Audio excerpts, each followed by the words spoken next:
Yeah. Okay, no problem. We got that. What's good, everybody? What's happening? What's happening? What's happening? What up? What up? What up? What up? We in here. We ready to go. Yeah. Ready to go. Can you hear me? Check one, check Yeah, two. I got you. Oh, okay.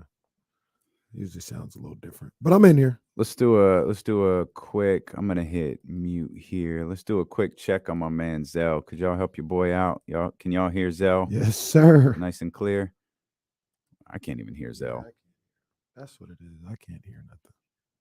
I told them it won't quit. You can hear him? Else, we tell them to hold this. It's got to be something on your side.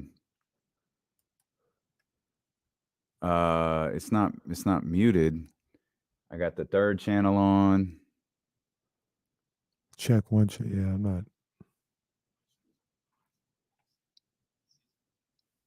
So Kenny, something's definitely wrong because there's normally a messed up sound when I unmute Kenny.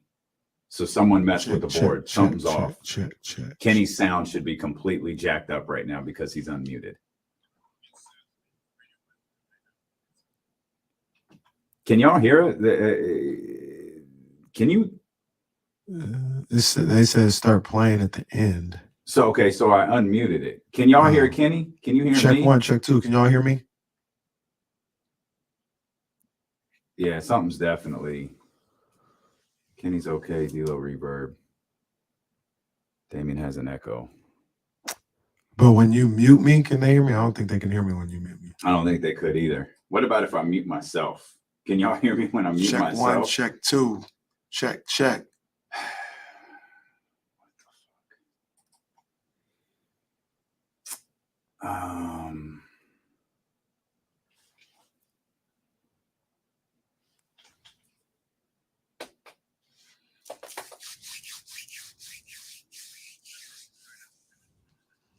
All right. Now KC sounds flat. I don't know. KC should sound like absolute hell right now. I don't know, man. What? It's not working. You guys might just have to bear with us for a minute. This Mike Tyson once said. Seth, the hero, is coming in. Our sound is muffled through the stream. They're not hearing us properly through the stream, and I can tell something's off. Yeah. Because Kenny normally has to be muted, and he's not muted right now. And I knew something was funny because I can't hear it there's nothing through the headphones. That's why I was like, can you hear me? In the words of Mike Tyson, I don't know, man. What? Did I do something wrong over here? I don't think so. We're trying new things. I'm not sure. Normally, so if he's muted, what happens? They can't hear him. They can't hear him at all. Now they say it kind of sounds like we're in a tunnel. I don't know. All I do is hit the show profile thing. I don't hit anything else. So if you get muted, then you don't go to the stream. Is that? I'm not sure. I'm feeling like I can't be heard at all. They say they can hear me, but like I usually hear something when I talk, and I don't hear anything. Oh, can you hear yourself when you talk in the mic? Mm-hmm. No.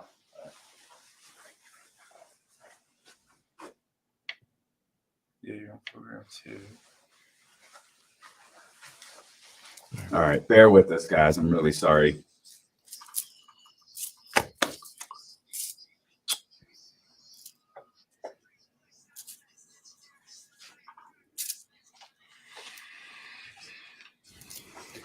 Let's go, baby. Come on, man. Let's go. Come on, man.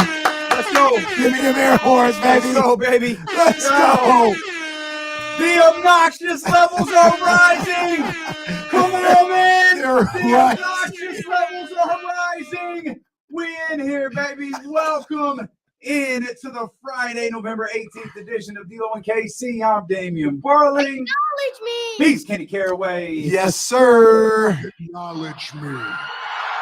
I want you to put the word out there. We back up. Understand me? We back up. Yeah, We man. back up, You baby. understand me? Yeah, The- man. The live stream's trying to take our joy to the couple hundred people watching on the live stream. Just hang tight. My man Seth is working extra hard to make sure we get that off and popping. We welcome everybody listening on the Odyssey app on 1320 a.m. Wherever you are, we appreciate you for being with us. We riding today, baby. There it is. I think we're back, Seth. I think Seth got us back. If we hit that little mute button, I think we up and cooking right now. Jesse just gave us the thumbs up. Y'all If hear the me chat house good? can We give us the good? thumbs up. Seth, can you hear? Does it I sound can't better? really hear, but that don't really Okay. matter. As long All as right. they can, as long as they hear me good. That's all that I matters. heard the sound go to hell for a second, and I was like, yo, that's it. We might have done it. We have no idea. Jesse says yes. All right, we're good. Everybody says they hear Give me it up good. for Seth. Come on, man. There we go. Air horns There we for the go. man, Come Seth. on. Air Come on. horns for the man, Shout out to Seth. my man Seth. Let's go, Let's go, baby. baby. Let's go, Game baby. plan. Seth undefeated. Seth undefeated. He's like the Sacramento Kings, man. He don't lose. He don't lose. Hey, that's what we needed, right? Hey man, That's what we needed, right? that's what I was looking for. Light the beam chance halfway through the fourth They quarter. knew what time Come it on, man. was. They knew what time it was. Light the beam. It was euphoric, right? And then it's like, it's kind of what I look for. They got out to a big lead. Obviously, you want them to be up 15-20 the entire time. But the Spurs, who were making shots last night, Devin Vassell was balling. They battled back. And like I keep saying all year long, the Kings are not blinking. They don't blink. They don't blink. Once they got, in a little dire situation, they turned up the heat. And the other thing that we keep saying on here, Damian, is they're going to score. Mm-hmm. It's starting to become a question of whether or not the other team can keep up or not. That's what it's starting to be. And I'm not saying that like the Kings play great defense and they don't give them opportunities. They do, right? But Kings are going to get their 120 to 130, it feels like, every night. Can you keep up? Can you keep up? I don't know. That boy De'Aaron Fox, man. Oh. Acknowledge me. Come on, man. That boy is bad. Ooh-wee. Him and Malik Monk took that game over in the fourth Yes. quarter. De'Aaron Fox decided, you know what? Enough is enough. We haven't been playing the way we're supposed to be playing. We're going to go ahead and close this game out right Yes, now. sir. And they did just that, man. That Kentucky connection was legit. 28 points, 0 turnovers, 11 of 15 from the field for Oh my De'Aaron Fox gosh. last night. For those that care about this type of thing, he was plus 36. Oh, my goodness. Come he was on, man. balling, big shot making down there, man. And big decision. Can I give you some context there? Absolutely. Go ahead. Chimezie Metu played 13 minutes. He was plus 19. Malik Monk played damn near 30 minutes. He was plus 10. De'Aaron Fox was plus 36 on the floor last night. That's Y'all going to respect that, man. To be honest with you, that's, to me, when the plus or minus says something about your game. Because it's not just you were out there with another group of guys that were plus 35 or something like that. No. When you were out there, not saying nobody else did anything else, but when you were out there, you were a game changer. If you're plus 36, the rest of the starters, nobody is higher than plus 7, right? And then everybody else that played well, you got Chimezie, like you mentioned, and Malik Monk. They're no higher than plus 19. That right there, you don't always get something out of plus minus, but to me, I got something out of that. De'Aaron Fox, when he was on, he was a game changer. And we'll talk more in-depthly about this later, but it deserves a segment 1 mention. Harrison Barnes, Absolutely. again, played well last night. That's what I'm looking for right there. I mean, look, in a perfect situation, I'd even want him to get up to 10 shots. But 4 of 7, 7 of 8 from the free throw line, 16 points, 8 rebounds. That's a Harrison Barnes performance. And to be honest with you, Damian, I don't know. Do we Barry Horowitz the situation? Do we give ourselves credit here? Because ever since we got on, Acknowledge me. there you go. Ever since we got on Harrison, he's turned the season around. I believe Harrison Barnes is a big fan of the show, and it may have hurt him a little bit that we. Yeah, that because we it hurt us. Hey, hurt us. what's been the theme of the week? Tough love, Mm-hmm. coaching with. That's all we was doing. That's it, man. That's all we was 'Cause doing. we love with HB. Harrison It was Barnes, tough man. love. We love Harrison. Don't get it twisted. And but it ain't an accident that his name is popping up in Sham's article this morning on The Athletic. like, yeah, we'll listen, but you better move us. Come on, man. Yesterday's price is not today's price for a I team want you to that's put the word out there. 8-6. Oh, let them know. We back up. We ain't doing that. Understand me? Come on. We back up. Come on, Come on, man. we back up. I'm just baby. pressing buttons all We back. day. Let's do what you do. Oh, what? Okay. Lake Oh, that's my bad. The That's hell? my bad. That's my bad. The That's hell wrong- was that? That was the wrong button. Hey, that's me. That's me. That's on me, partner. The hell was that? That's on me, partner. That's my bad. Kings win their 5th straight game. They will look for number 6 on Sunday. In what looks, I saw my man John Bulbs, and shout out to Kings Twitter, who said, "Oh, RIP Twitter? Oh, no, that's cool. We'll start a Discord channel, send that out, and we'll just weed out the garbage." Facts. Oh, the Discord channel was popping last night. John, I saw John post a picture this morning of tickets available for Sunday. The 3:00 game damn near sold out. Wow. Come on, The that's- Detroit Pistons, That's what the city do. 3 wins. That game damn near sold out. That's what the city do. And mind you, 3:00 start on an NFL Sunday, right? Mm-hmm. You know, people love football out here. We love our sports, but we love the Kings most of all. We love the Kings most of all. Once again, it's not like they're 14-0. They're 8-6, but they have 6. they have the city swept up right now. Not just the city, man. They were the talk of the NBA world last I know. night.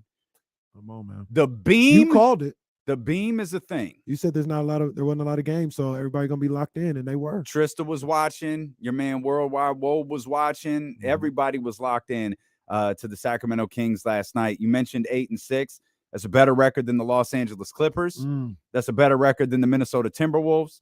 It's a better record than the Golden State Warriors. It's a better record than the Los Angeles Lakers. Let's go, man. By the way, it's the same record as the Dallas Mavericks. So here's the crazy thing. Oh, go ahead. Keep going. Keep They got the same amount of losses as the Memphis Grizzlies, Mhm. the New Orleans Pelicans, and the Utah Jazz. How many games? How many And the games out Atlanta of the Hawks and the Cleveland Cavaliers. how many games out of the 1 seed are they? Game and a half, baby. Game and a half. Come on, man. Game and a half. Let's go. Hey, Let's game and go. a half out of the Game- 1 seed. Hey. Boy.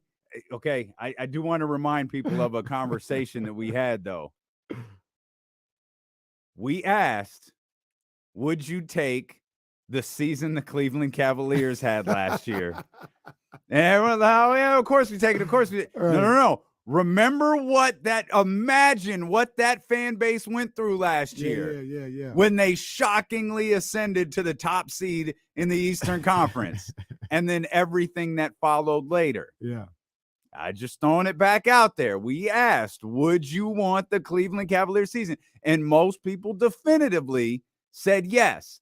I'll take it, despite how it ended. Mhm. I'll take it. I'm not saying nothing. I'm just reminding everybody of that conversation. Hey, and I'll say this: if you give me an either or, like if you give me the Cavs last year or the Kings last year, Right. for sure, I'll take the Cavs. But man, I want a series. I want a playoff series. I do. Oh, yeah. And I want a playoff series. Well, that's why you. We done talking about 10. Let's get to 6. Let's Let's get to 6. Come on, man. What are we doing? Hey, Let's we get got to to give a 6. shout out to Jesse. Jesse said it early on. He said, "Yo, this team too good to be worried about 9 or 10. It's too good to be worried." He said that about a week and a half ago. Too good to be worried about 9 or 10. Here's the 5 straight wins is fantastic. Mhm. The 7 of 9, is that what it is? 8 of 10. The 8 of 10, yeah, Mhm. the 8 of 10. It's incredible. The 8 of 10 is incredible. They've played 14 games. Mm. They've played well in all 14. Yes. That's the sample size. Yes. It's not the last 10. It's not the last 8. It's not the last 5. The sample size is 14, and they've played well. If you've watched, and you're not just looking at the 0-4 start, and you're not just looking at, box scores, they've played well Mm-hmm. in all 14 of those games. And the thing about it, I don't want to be like this. I don't like, oh, the Kings could be 12-2 or anything like that. I'm not trying to make that argument, but at the same time, they've let games slip away. Like that's what it is. I'm not saying like maybe there was some games they shouldn't have won. I don't know. Everyone I'm has telling their you- quirks. Mine is There's no way the Kings would have lost that game if that technical foul wasn't called on Terrence Davis. I ain't mad at that. I'm not mad at that at all. Then you had missed free throws against the Clippers. Missed free throws. The Clippers missed free throws, but I'll say that was a loss, right? 57% from the free throw missed free throws, Okay. but I'll just say that's a loss. All right. You know, because they didn't have the lead like they got did in you. the Portland game or something like that. But the Portland game they let slip away. The second Miami game they let slip away. And the Warriors game they let slip away. The only game they really, like you mentioned, They lost to Memphis. Memphis. I'll stay consistent. I'll say the Clippers and Memphis are the two games they lost. Like in the first Warriors game. Other than that, they've been 13-1. That's what they should be in my eyes. 13-1. And the thing about it, like we keep Challenging saying, the Warriors 2016. I'm about to say, ain't challenging these Warriors. No, these Warriors ain't challenging nobody right now. But I keep Especially saying on it. the road. The thing with this team, man, is they gonna get their points. They're gonna score. Can you keep up? That's the question. Two things coming up. Drake bars. Yes, sir. Brought to you by Newsick. Oh, yes, sir. We'll talk Let's about that when we go. return. Matt Barnes coming up at the bottom of the hour as well. We are just getting started. It's D'Lo and KC here on Sacramento Sports Leader, ESPN 1320. All right, let's do one quick check on Zell. We're not gonna we'll play him later, but just give me Drake bars. Yeah, I'm gonna hit mute here. Y'all give me the 5 in a thumbs row up. make the city feel so lit. They thought this thing would stop. I told them it won't quit. Heading teams L's, we tell them to hold this. Oh yeah, you got to hold on to get the rest of it. That was just a quick sound check right there. Just a quick sound check. Everything good? I heard it. Yeah. Okay. Oh, y'all go follow at Newsick. Go follow him. Newsick on IG. Yes. Go follow him. indeed. Let's go. Let's go. I'm watching our boys right now, and really, if they found a way, obviously they need a new gym, but if they found a way to put some stands behind one of the baskets, that would change things a lot.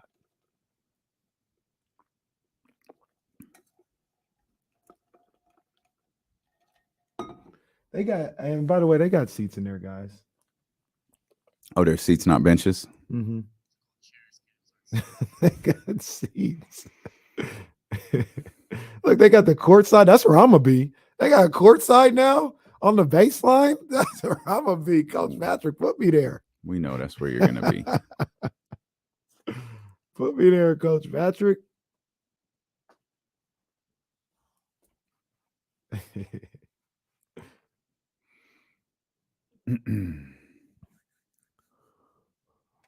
Oh yeah, that reminds me, Dr. David. Absolutely, got to give a big shout out. Mm-hmm. We'll do that. We'll do that. Do it right here. Okay. We do it when we get back.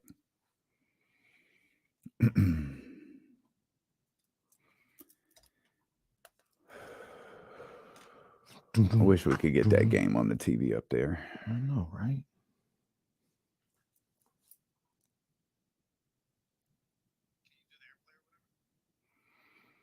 This one we did. No, we couldn't do it in here.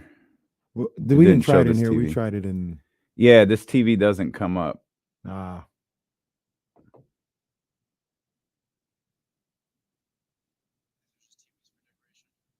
I think so. I think that's facts. It's ESPN Plus, right? Mm-hmm.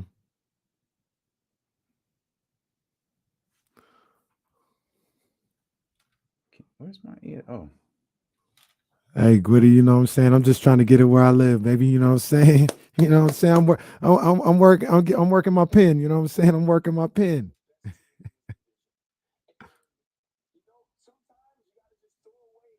man, Ryan Clark. Let's see if I can. Cafeteria, Guitar Heaven.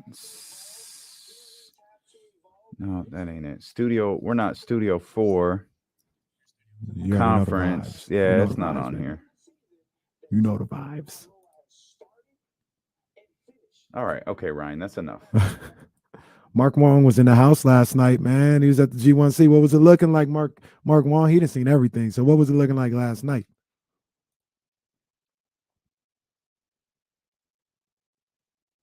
Oh, bro, I was talking crazy at the beginning of the day yesterday.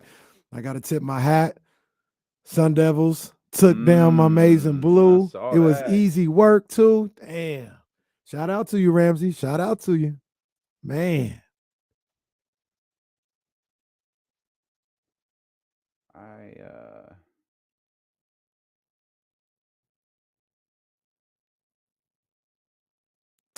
I forgot the name of that song, but I'm familiar. I heard that beat before.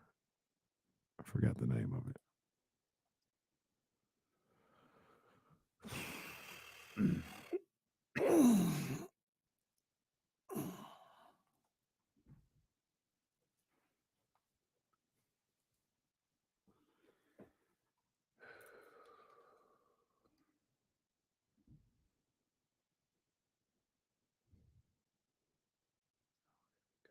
That's it. That's it. That's what I need. There we go. All right.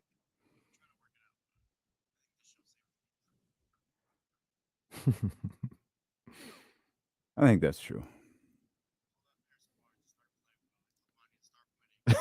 Yeah. You did. It's facts. You did. Can't argue facts.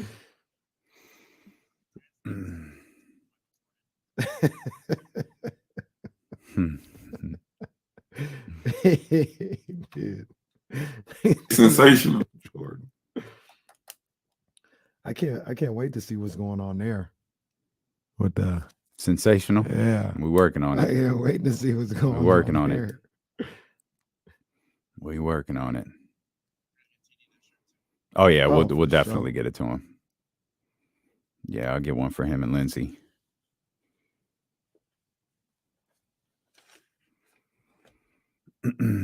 Y'all do not need to boo Marvin. Leave that man alone. We're in a good I mean, I place ain't right telling now. you what to do. Look, we're in I'm a good just place saying. right now. We don't need to do that. We all right. If we weren't, Who would have thought we got to a point where Tyrese would probably get the booze before Marvin does? Kind of true. Kind of true. Kind of true. oh, is that what that was, Steven? Yeah, I think it was.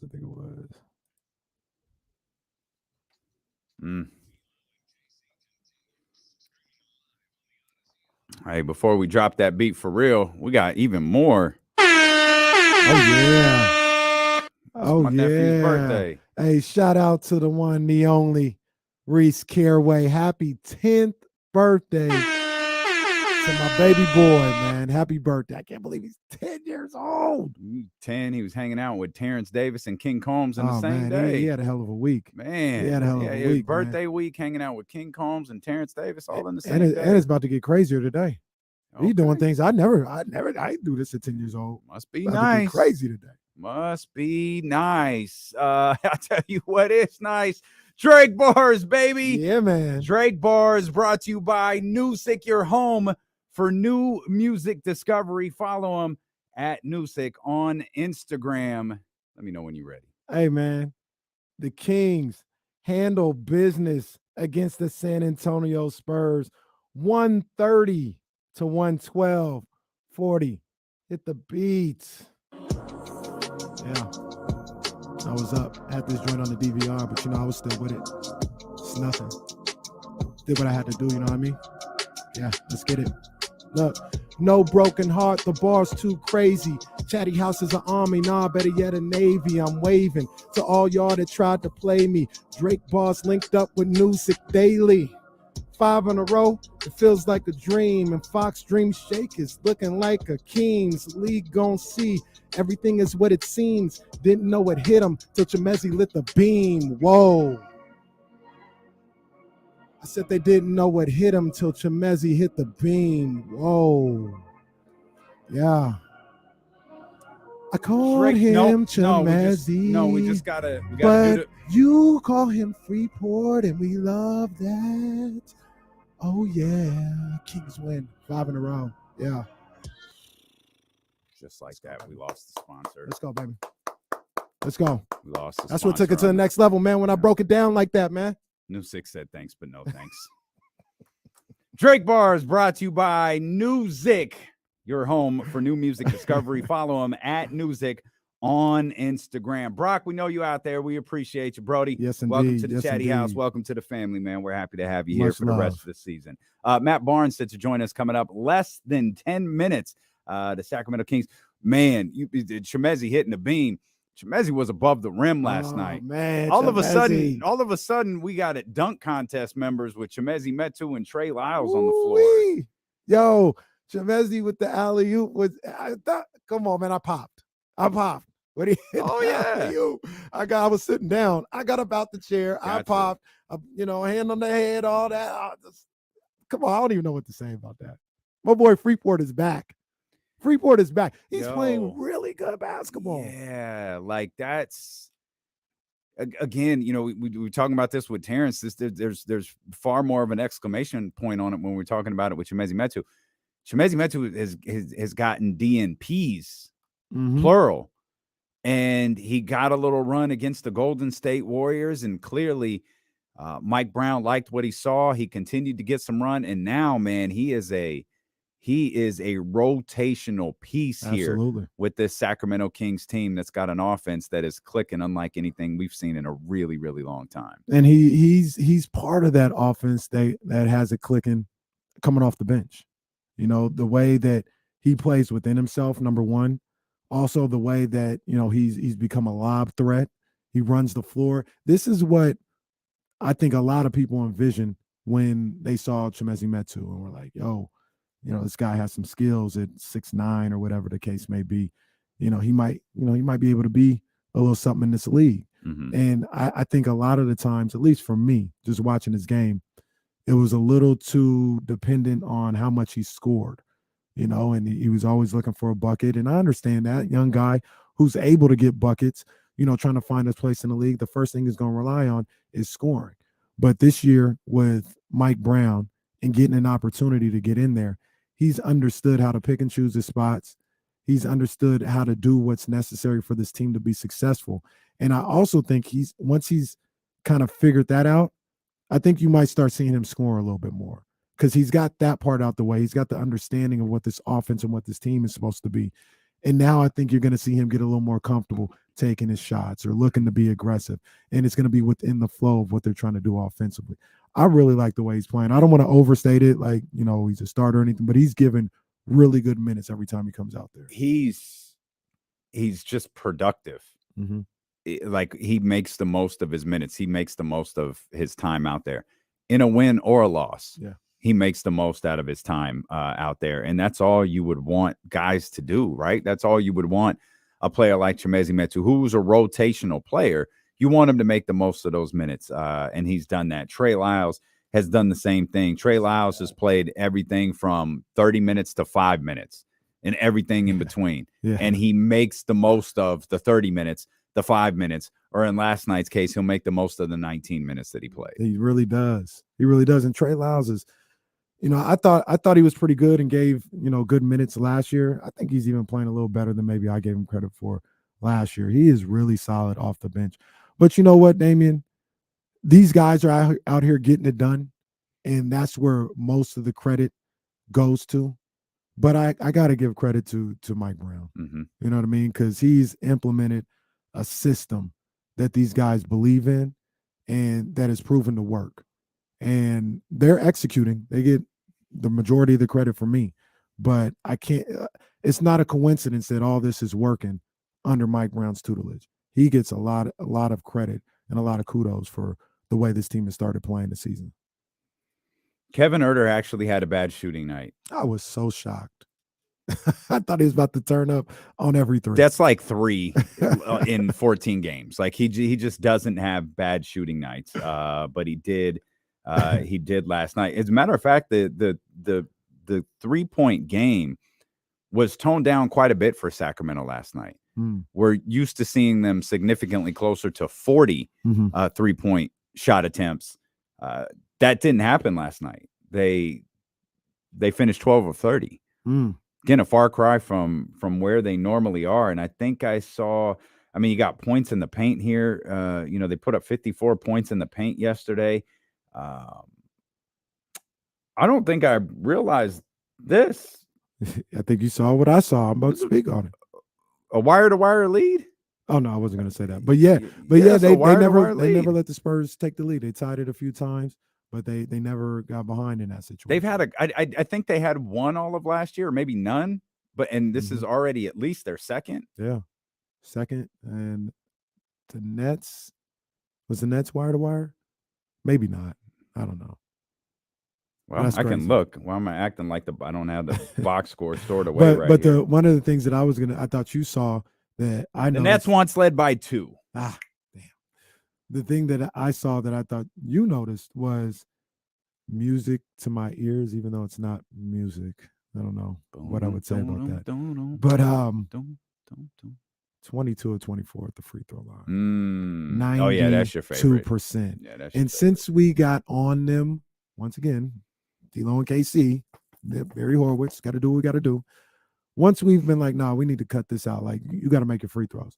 They've been We'd be really great. good. We'd be great coaches. We We told them to cut it out, and they did. Yeah. Hey guys, knock it off. And they're like, all right. Everything except for strategy. We'd have Yeah, well, yeah. Can't tell you what offense to It's run. probably a valuable part of coaching. I don't know, De'Aaron. You just Kevin, you shoot threes. Malik, you guys do your thing. You guys got it. Go ahead. Come on, team. Man. Let's go, team. But they shot from the free throw line really, really well. I don't know what De'Aaron is on the season right now, but he's got to be high 70s, maybe low 80s. What was he last night? I'll tell you. He was 4-4 from the free throw line last night. Only took 4 free throws. Come on now. I saw at least 2 different occasions where it should have been at least an and one. Bro. It's 82.3%. Come on, man. Come on. Air horns for that. Come on, man. Air horns for that. My guy. That's what I'm talking about, D Fox. 82.3% from the free throw line. He's 55 from the field, 37.5 from 3, and 82 from the free throw line. That's what I'm talking about. Respect De'Aaron Fox. Respect this man. 24, 4, and 6. Well, 24, close to 5, and 6 on the season. Man. That and it's no coincidence. What's he about 24.7? 24.8. 24.8 on the season. It opens his game up when he can make his free throws. And now the midi is just oh my goodness, the midi is just that automatic. was absurd. It is automatic. And then I did mention it in the Drake bars, but did you see he hit him with the dream shake? Mhm. Hit him with a little Jordan fade away. That's what we doing now, Fox. Come on, man. It's almost like the league doesn't know what to do with that. It's like, what's he doing? We talked about this before. DeMar DeRozan got a lot of people's attention last year just doing stuff like that. Yeah. Not that, and I don't mean to frame it as if like people didn't know who DeMar DeRozan was. What I'm saying is he had like people were looking at his first half of the season like, yo, this dude is going nuts. Yep. And he's just shooting mid-range shots. Hell, that's what SGA doing right now. It is.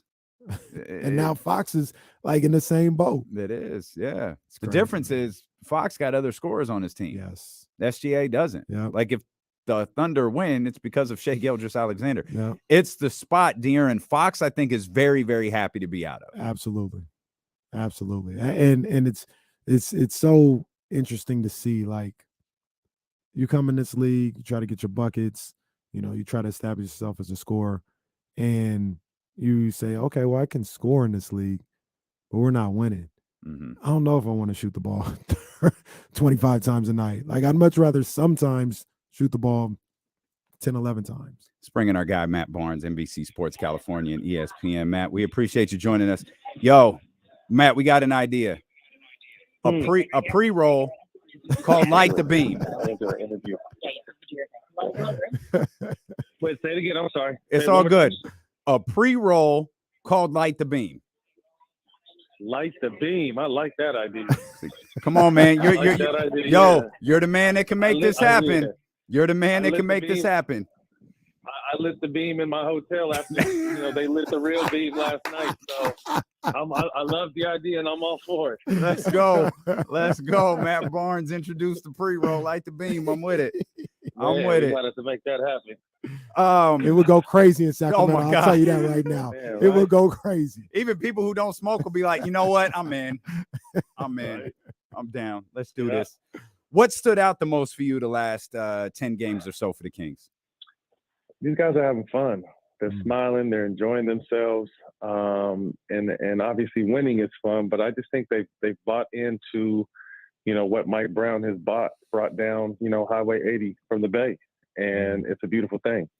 Yeah, man. I look at this team, and one of the things that really sticks out to me, Matt, and it kind of reminds me a little bit, you can tell me if I'm wrong, of that famous We Believe team that you were a part of, is any given night, it's Terrence Davis with 31, or Malik Monk with 26, or De'Aaron does his thing as the best player and scores 28, or DeMontis Sabonis. It doesn't have to be one guy every single night. There's multiple guys that could go off and lead the team offensively at the very least to a victory. And like I said, that's why it kind of remind me of that We Believe team a little bit.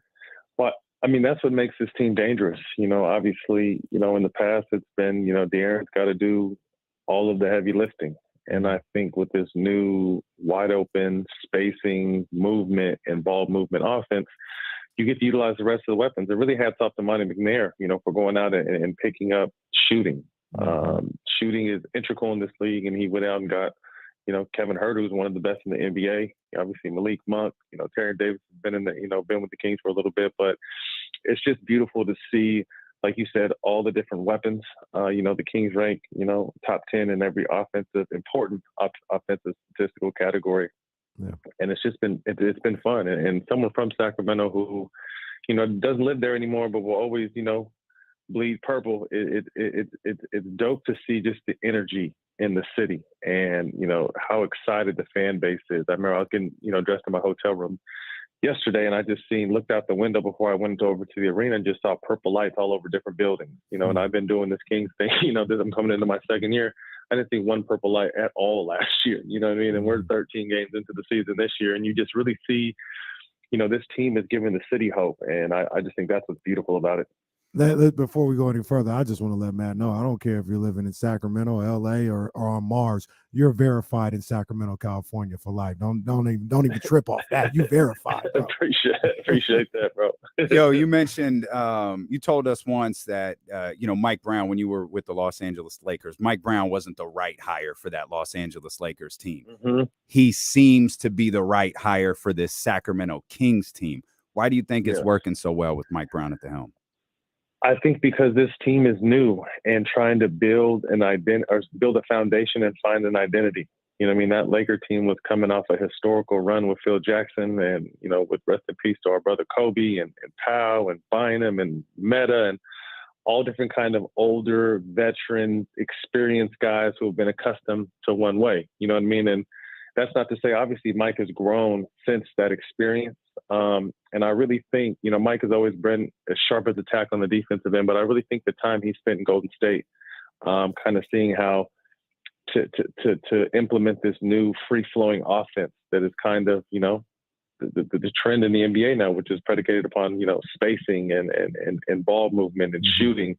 I really think that's kind of helped his development as a coach as well. So, again, it wasn't the best situation with the Lakers, but it's not always going to be the best situation everywhere you go. But I think this was a great hire and pickup for this young Kings team because Mike has so much championship experience and so much knowledge to give these young guys. And it's interesting because every time I get a chance to talk to the players or hear the players talk, they're always referring to Mike, Mike this, Mike this, Mike that.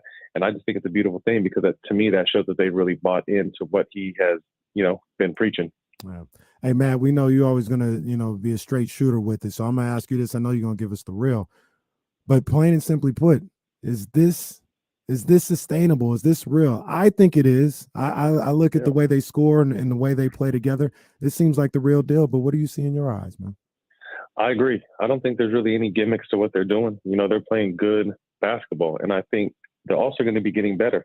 I want to say they're 26th in the league in defense, but I don't think that's a true number because when you get to see them play live and see how far they've come in just a year, and really in less than a year, how far they've come in these first 13 games as far as just communicating and making that second and third effort and cleaning up the defensive glass, locking in one-on-one. De'Aaron Fox is someone who I said, could be an all-NBA defender if he wanted to, and it seems like this year he wants to. So, I really think, the offense, again, is top 10 across, all the statistical categories, but I think this defense is going to continue to improve. And when that starts to happen, there's no telling. I mean, I'm not saying, hey, we're going to be fighting for a championship this year, but I definitely feel like this team is heading in the right direction, and they will definitely be in that play in or play off situation come in the season. Matt, we appreciate you. We know you're short on time today, man. So we appreciate you squeezing us in, man. Thank you. No problem. Thanks for having me, guys. Take care, man. That's a man, Matt Barnes, right there. Light the beam, Matt. Light the beam. Light the beam. The pre-roll. Hey, go on and do it. I only say the pre-roll because I don't know how to roll them myself. So that's how I roll. I don't even know what the pre-roll is, but it's when it comes pre-rolled for you. All you have to do is take it out of the little pack. Okay. Otherwise, it comes in like a nugget, and you got to like chop the thing, and then you got to do the Snoop joint, and Snoop's got the person. It's a lot of work. Just get the pre-roll. Makes it easier. Or some people do the pipes. I just want to. You could do the Wiz Khalifa way. I don't even. That's like PhD. Yeah, that's PhD levels of smoking weed. Super bong. He's got the water bong that you like turn around and then you stick your face in and then you take the and then you turn the water over. Yeah, it's a lot. Like watching Wiz Khalifa's videos are dizzying. It is. I listen to Wiz Khalifa and I'm like, ooh, it's a up there right now. I feel up there. But man, whatever it is though. The light the beam strain or pre-roll, whatever, it's got to be purple though, right? Of course. Yeah, it's got to be. Yeah, I'm not an expert on this, but I believe there is something out there called Purple Kush. Again, if we want to get Matt back on the phone, he could, he could verify that for us. But yeah. I love Matt's in. He's in. I love what you asked him and his answer to it, because I think we talked about it a little bit before, but we go back to the conversation we had with Matt Barnes around the time when Mike Brown was hired. He said, it wasn't really a good look with the Lakers for him. He didn't have command of that locker room. And I think we talked about it a little bit, but he definitely verified it with what he said today. The situation wasn't good for Mike with that group of guys. That was a veteran group of guys. It was, and I think it showed it wasn't going to work with anybody. No. I mean, it was that little era was over. You just got off of a championship run. Like you said, I don't know too many people that were going to be able to keep that afloat. And it was just a bad matchup. But right now, this group that he has, we talked about it a few times in the offseason. Everybody is at a certain point in their career where they're ready to win. That's the only thing that matters. Whether people have already gotten paid, whether their careers or their production has been put into question because it hasn't led to wins. This group got together, and the only thing that really mattered to any of these guys, in my opinion, was winning. They had to be part of winning basketball. And you get that with Mike Brown teaching the way he does, and the rest of that coaching staff as well. Jordy Fernandez, Triano, DC, Lindsey, all the guys on the staff. You put that combination together, that's one way to make sure everybody is locked in at all times. And they are. At least it feels like they are. And first thing Matt said, this team's having fun. They are. This team's having fun. The fan base is having fun. Now the national media is having fun. They're all in on the beam. Trysta Krick retweeted like 10 tweets last night about the beam. Like she was all in, up watching the Sacramento Kings play last night. Yeah. Like they're the second hottest team in the league. And they have got, whether it's because of the beam or that ass whooping they put on Brooklyn, they've got people's attention outside of the city of Sacramento for the first time in a very long time. Yep. Yes, they do. And the other thing that I like, we have fun with lighting the beam because it's awesome, right? But stuck in all this is something that I've been asking for. After losing 1, 2, 3, their first 3 games at home, they're now 5-3 at home. And this place is starting to get more and more raucous. It's starting to become more of a vibe, more of an environment. And that is step one, in my opinion, making the Golden One Center a place where I don't care who you are. I don't care if you're the Celtics, the Bucks, the Warriors, whatever. Man, we gotta go in the Golden One Center tonight. We gotta lace them up. We gotta lace them up. Yeah. And we gotta make sure we don't let this team get on a run, because this crowd's gonna get crazy if they do. Then It's they're going to starting start become chanting "Light the Beam" in the fourth quarter, and it's going to be so disrespectful. Let's get our brother Sean in here. Sean, what's happening, baby? again. Shout out Jesse behind. Yo, my brothers from another mother. Shout out Jesse behind the board. Yes, Another sir. big win, man. Another big win. Hey, yo, I'm gonna stop calling Kendrick Kung Fu Kenny if Kenny keeps dropping these Drake bars every time. I heard you out here, player. I'm just doing what I can, man. I'm trying to let the pen work. That's all. Hey, on that note, man, happy birthday to Reese, man. The big one coming up, man. Yes, But sir. I wanted to ask y'all. And first of all, man, I love the interview with Matt. We got to get some kind of thing in the dispensaries called the Beam. That way, every time they say light the beam, everybody at home could play along too. But I did want to ask y'all, not so much an off the rails question, but something my bros in our own little chatty house brought up, man, is with this big trip coming up, man, they got games against Memphis, the back-to-back with Boston and Atlanta. Would y'all almost rather see them drop the 2 games in the back-to-back and beat Memphis since they are a West Coast contending team, or would y'all rather have the 2 back-to-back games? No, I don't want no losses ever. No, and I think you got those a little. I think it's Memphis, Atlanta, Thanksgiving, Boston. I think that's the nation. And by the way, it doesn't get much easier after they come back. It's Phoenix, and then you got Indiana. And you can say whatever you want to about Indiana. Indiana's got I think they got the same record the Kings do. They 7-6. Close to They play the Rockets tonight. They'll probably be 8-6. They're playing good basketball. I'm gonna need Keegan back for that game. Oh yeah. I'm gonna need. I'm gonna need Keegan back for that game. I might need Keegan back for Sunday. Okay. Because they talk. I'm not saying much, but I got my eye on Detroit right now because they was talking. I'm not even talking about the crazy stuff, but some of the little half-hearted media members out there was talking crazy. I thought Keegan shut them up in summer league. Nah, they was still talking disrespectful. The team has 3 wins. Why is this still even a conversation? It's in my bookmarks, and I'm waiting for Sunday. They're gonna hear from me. Jaden Ivey's a good ball player on a really, really bad team. He is a good ball player. It's Jay Cunningham, a good ball player too. Benedict Mathurin. Woo! Goodness gracious. Boy, it's a stretch of basketball coming up for the Kings. By the way, quick question. Did you think Drake bars were over? Drake bars ain't over, baby. Drake bars are not over. It's not over. Oh, no. We've got more Drake bars when we return here. Plus, it's Friday. We've got Trysta. We've got Kyle Madson. All in on the Sacramento Kings. We'll talk to Kyle Madson. James Ham closes things out in the final hour of the show, and Jalen Ramsey caught LeBron James lying again.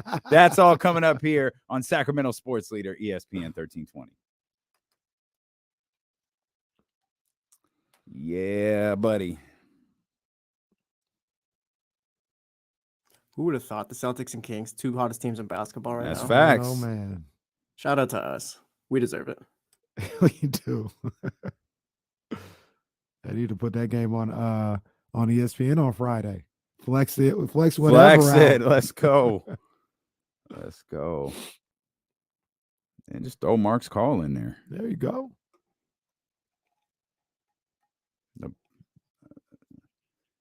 I was gonna say, Mark, but he might have a game to call Saturday. They're on NBA TV for that Friday game. He did call a football game Saturday and called the Kings the next day. Yeah. I don't know if you could do it reverse though. If you could call the Kings on Friday and then a football game Saturday. That's rivalry weekend, so he's gonna be somewhere. Yeah. He's probably gonna be in Florida. Yeah, he needs to be in Florida State, Florida. That's my guess. Okay. Who do you have last week? Was it Michigan? I don't know. I think he had was Michigan out of the last last week. As far as I was watching him. Time to bring out the Jerry Reynolds and Larry Bird storylines. Let's go, baby. Oh, man, it's possible. It's possible. Man, throw Metu in there too. Metu might get up on somebody on Sunday. Yeah, they better get out the way when Metu coming through. They better get out the way. Hey, John. We got to get. I think I sent Kenny and Jesse the invite that Jill sent me. I don't know if that works. I don't really know how that Discord stuff works, but that was fun last night. Especially once I got it up on my desktop and I could put my phone down. So is Discord like Spaces?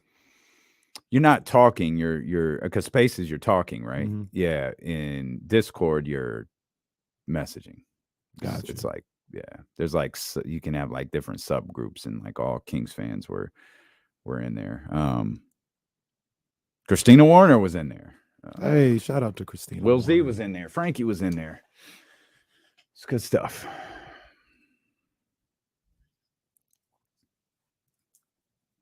Yeah, that is wild. That is wild. Shout out to our man Brock. Yeah, man. Big up Brock, man. Shout out to Seth for saving the show. Yes. So you know what might have, and I have no idea. When I signed off yesterday, the computer updated. So it could have been that. And I don't even know what he did. I was trying to focus on, I don't know what he changed, but it didn't look too dramatic, but it was something in the computer. We'll have to, we'll have to ask him what it was.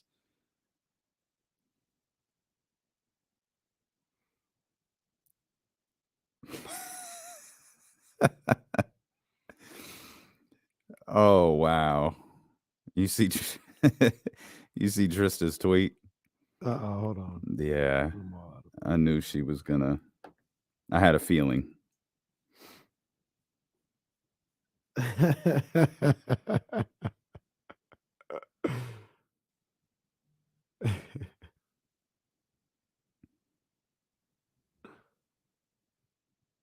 Whole squad on that real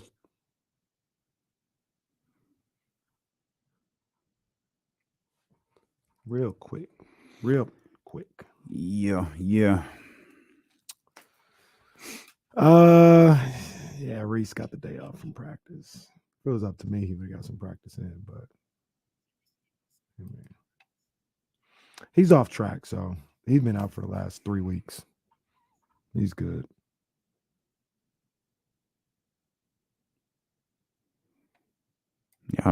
Y'all need to leave that man Marvin alone. Let him live.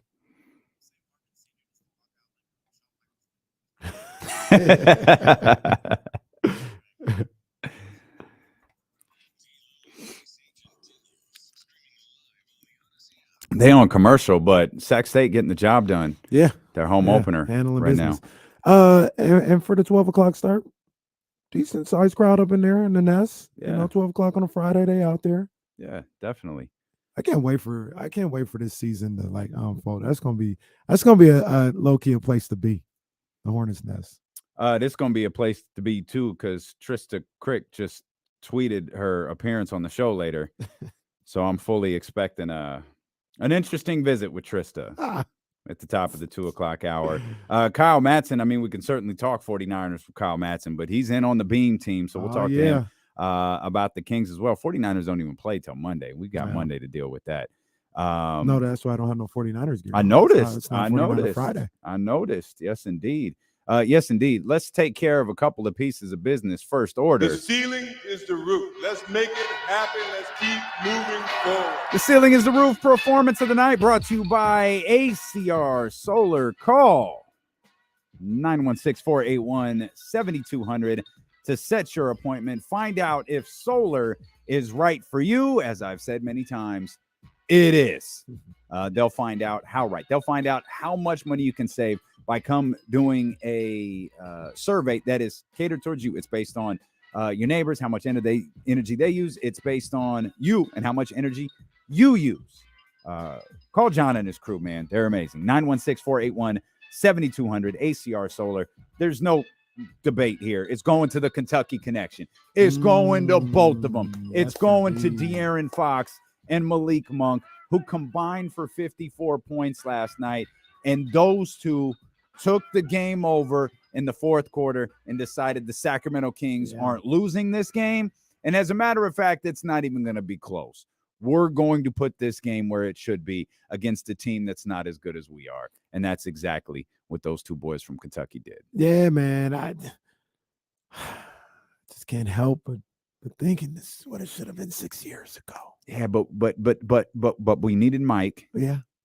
We needed Kevin Huerter. It all worked out. We needed DeMontis. It all worked out the way it was supposed to. As long as I got it, at some point in time. It's all that really It's matters almost a back dated there. reference now, but God did.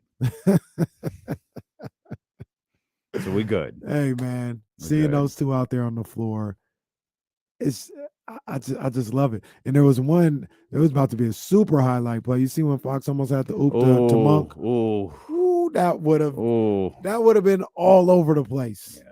On Twitter. Hashtag RIP Twitter. All right. Bruh. Twitter was wild last night. At Twitter IMK Diddy on Instagram. Yeah, You know, follow- you guys can I'm gonna still be there. And the Facebook, you know, I guess we'll go back I to ain't going- Facebook. that's too far. That's too far. Just get the Discord link from John Bull. Discord. Just get the Discord. I'm not going back to Facebook. I can't do it. I'm not going back there. Not going back. Yeah, just get the Discord link from John Bull, man, and we'll live. I do want to mention though, Drake Bars ain't over. No, sir. Because Drake Bars used to be Kenny just coming in and having some fun. Yeah. Now Drake Bars, it's open to the public. It's a movement. It is a movement. Yeah, it's And a we've said before, if you're an artist and you want to get down with Drake Bars, yo, grab a beat. Yep. Keep it clean. Mm-hmm. Record it. Tag us, and we got you. We're in there, man. So we got a lot of talent in the Sacramento area and in the Kings community. And like I said, I just set it all up. Now I want to see, you know, all my people out there. Young Zale does what he does. We got Leak and Sean P who do what they do. Come my on, man DZ, they do what they do. You know, there's a bunch of artists out here. Once again, like my man said, get on a Drake beat. Yep. Keep it clean so we could play on the radio. And Drake Bars, man, you can get in here anytime you want to. Can I point one other thing out too, though? Mm-hmm. You can suck. Yeah. You don't have to be an artist. Yeah, man. Come on, man. You can do this for fun. Get in here and have a good time, man. This is the equivalent of like the D-Lo and Casey we win video. That's what this is right here. Right. And our man Young Zell, the guy who started it all, dropping Drake bars. 5 in a row make the city feel so lit. They thought this thing would stop. I told them it won't quit.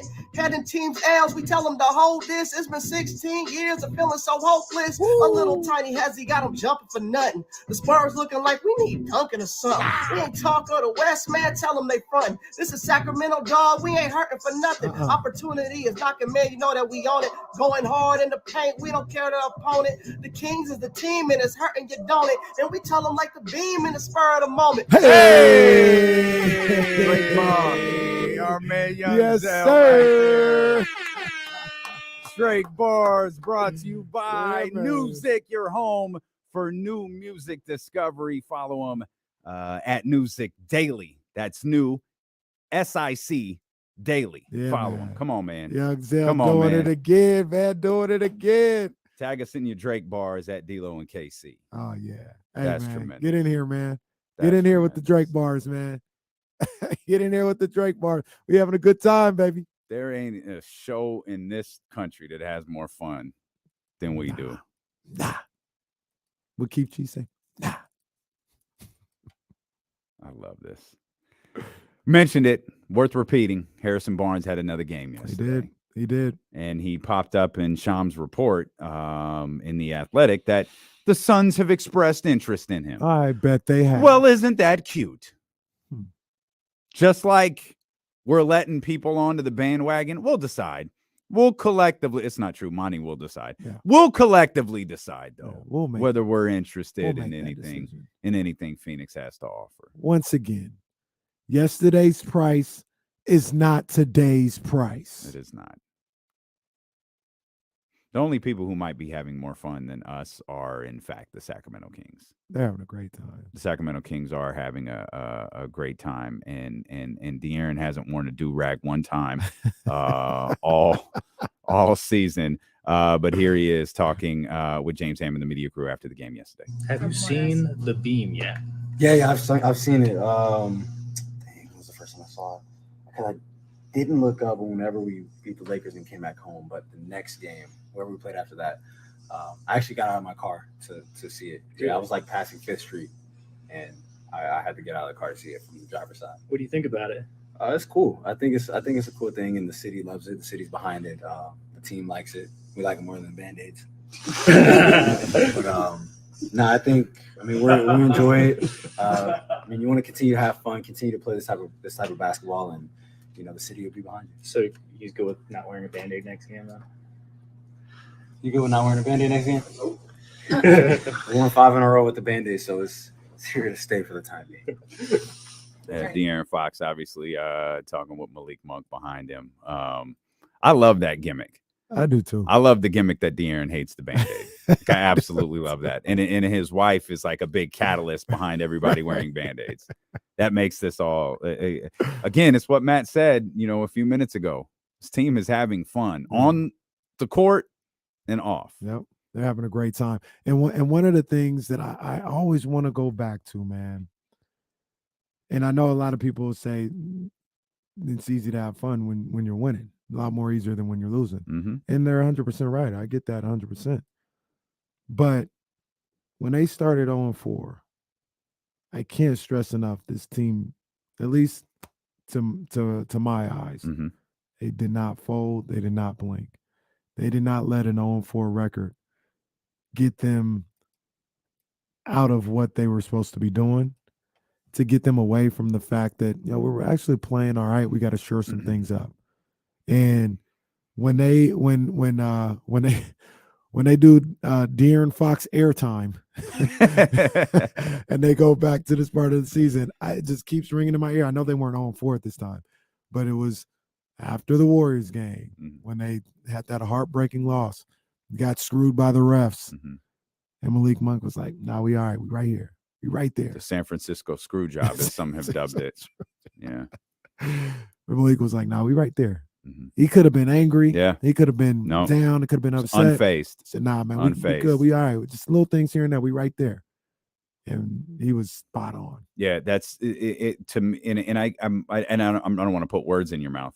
For me, that clip from that press conference that we played on this show was the defining moment of the season for me. Because he, again, unfazed. It wasn't press conference talk. It wasn't fake talk. It wasn't sound bites for the media. I don't think Malik does that. Right. He was genuine. We're good. We've got to do a few things different. We've got to close out these games, but we know where we're at. We're good. And it was as convincing as anything I'd ever heard before. Yeah. And to me, that's where everything shifted. Yeah, man. 130 on the Spurs head. So hey, I'm glad you said that. I want to play. One, let me mention this. You're listening to D'Lo and KC on KIFM, West Sacramento 98.5 FM, KRXQ, HD2 Sacramento, ESPN 1320, driven by last year's Elk Grove Dodge. Always live on the free Odyssey app. I want to say it. We're going to elaborate on it in a minute, but I want to stick with what you just said. Davion Mitchell is a trendsetter on the defensive end. And the fact that it's taken us an hour to mention Davion Mitchell's name and the impact that he had on that game is shame on both of us. Yeah. We're going to get to that, but you just said something about the 130 that they scored. Something really stood out in the post-game media yesterday in a clip that James Hand posted. Here's Domantas Sabonis. Take a listen to what he says about the Sacramento Kings offense last night. We talked to you pretty much after last game about how much fun you guys are having, and even this morning, just does it keep on going? Yeah, of course. Like I said, it was a tough game. Thank God at the end we kind of sorted it out. Again, another team win. Everyone's contributing. Everyone got to get on the court. That's the best part. And then now we have 2 days to prepare for another big game. Did you think that the offense would click as quick as it is? You knew it would be good, but I mean, to be this good. Yeah, like we said all training camp, we have a lot of depth, and guys come in to work hard. They're not playing. Half the team's on the court, shooting, getting extra shots, staying in shape, because everyone knows any moment given they can come out and have a chance to play. Is it surprising just how good that offense is? I mean, tonight, like almost 58% from the field, 40% from three, 92% from the line, the 28 assists. I mean, Coach said we didn't do good offense. We still had 130. Those are the numbers. Damn. Yeah, I'm surprised. After That's the part that stood out to me. Coach said we didn't have good offense tonight. I was thinking they put up 130. Coach was like, we didn't really do it. Yeah. It wasn't it. And James read off the numbers there as he was talking to Sabonis. Even Sabonis didn't know those were the numbers. But Mike, we got to do better offensively. It felt like for a lot of the game, I didn't really see the second half stats, but for a good amount of the game in the first half, the Spurs seemed to be like statistically they had higher percentages and everything, like higher percentage from 3-point land, field goal percentage. They had more turnovers, so maybe that evened it out. But they shot 59% in the second half. The Spurs did. I feel like they shot 55% in the first half. Now, the Kings shot 65% in the second half. The Spurs wound up finishing with 54%. Man, yeah, they wound up finishing with 54%. But- So I don't think you're off in that. Well, in that first half, though, Kings turned up in the second half. In that first half, I remember watching, and it felt like the Kings were up like 12, and I was like, man, they're trying to pull away, whatever the case may be, and they couldn't pull away because the Spurs kept hitting threes, and I was like, they pulled up the stats at one time, and they were like, yeah, Spurs are shooting 57% from the field, and the Kings are shooting like 48, right? Like they weren't even to Mike's point of what Sabonis was saying, like they were leaving meat on the bone offensively. Yeah. But yeah, they were still finding a way to be up for most of that first half. Yeah. And I don't know. I don't know. I feel like, okay, yeah, there's another level for the Kings offensively based, from last night. But 200. What do you want them to do? They scored 130. They're the second. They're second in the league in points per game and 120, and it's like a decimal behind Boston. Who they see next Friday. The Here's big more from showdown. Domas. For those numbers, Yeah, and Fox tonight, a plus 36. Just how impressive has he been for you guys, especially, when the ball is sticking a little bit? Yeah, he's big. When the ball is sticking a little bit, and we need a bucket. He gets into his one-on-one game, and he's been doing it now all season. He's been clutch. He's been getting buckets when we need them in tough moments, and it's definitely helped us because it's giving us chances on the defensive end to get stops and then do it again. DeMontis Sabonis right there, along with James Ham and Sean Cunningham. Yeah. The Kings beat Fox 40. And it's one of those things, man, where Sabonis was he was the star 2 nights ago. Was that 2 nights ago? 26 and 22? Yeah, against the Warriors. Mm-hmm. He was the star. The next night it was Terrence Davis. Mm-hmm. Last night it was De'Aaron Fox. It just kind of rotates. This team seems to go, at least on the offensive end, wherever they need to go that night, whoever's cooking, they feed that person, make sure they have the hot hand. Malik Monk was cooking as well last night. But, yeah, they go wherever you need to go. But let's go to where the game did change. This was the game changer. Davion Mitchell. Yes. Defensively on multiple possessions in a row. Mm. Even yelling at De'Aaron to press the ball and get up and forcing turnovers, forcing, goofy offensive possessions for San Antonio, who you had just noted had played pretty consistently, pretty well on offense the entire game. Yeah. And Davion took them out of their comfort level because they were comfortable. They were comfortable going basket for basket with the Sacramento Kings, and Davion took every ounce of comfort they had away from them. Poor Trey Jones didn't know what hit him. Trey Jones didn't know what hit him because Davion started to pick up a little further in the backcourt and pick him up full court, and he put that man in the torture chamber. What a job by Davion Mitchell. And that is, see, one of the things that's frustrated me a lot with, not with him, but just like, his superpower, so to speak, is the way he plays defense one-on-one.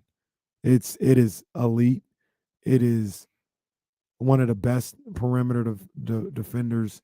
He is one of the best perimeter defenders one-on-one in the game today. I have no problem saying that. But the way the game is played today, they take that superpower away from him because everything's a screen and roll. And the book is out. Like, you can't go one-on-one with Davion. If he's guarding you, we're going to come bring a screen to kind of lighten the load for the ball handler. The book is out.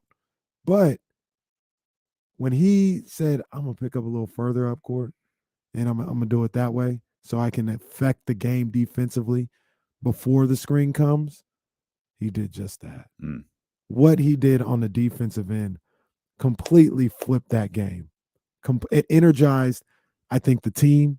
It energized the Golden One Center. Yeah. And it kind of had the Spurs like, man, well, All right, well, what do we do? How do we get into our offense? We're trying to get away from Davion, but he's switching on to everybody. Vassell, he got on Vassell, locked him up a couple times. I mean, he changed. I have no problem saying he changed the game last night. There's no doubt. Yeah. Yeah, there's absolutely no doubt. He was incredible. And to see the collective response from the team, meaning I pointed out De'Aaron, but it was everyone in a Kings uniform last night. I had to look up this stat because we talked about this yesterday. San Antonio does a lot of similar things that the Kings do in terms of moving the ball around. 29-28. That was the final assist total. San Antonio. 29-28. Fourth quarter, it was 12-6 Kings. That ball got to moving. The ball got to moving, but that's how much Davion affected what they were doing offensively. Yeah, absolutely. He just took their whole game plan away from them. Yeah, what a performance by Davion Mitchell in that fourth quarter, late into the third as well. He flipped the game with that pressure on the defensive end. And I love to see it because that's, like I just said, that's his superpower. And it's not anybody's fault. Like, that's what you do. If I was going up against them, set a screen. You're not going one-on-one against Davion Mitchell. You crazy? And that's been taken away from him with the screen and roll game. And for him to find a way to get back in there and implement that and use that to his advantage, I love to see that last night. Greg Popovich last night was asked about Malik Monk's performance. He said, well, it wasn't just him. Mr. Fox had a hell of a game.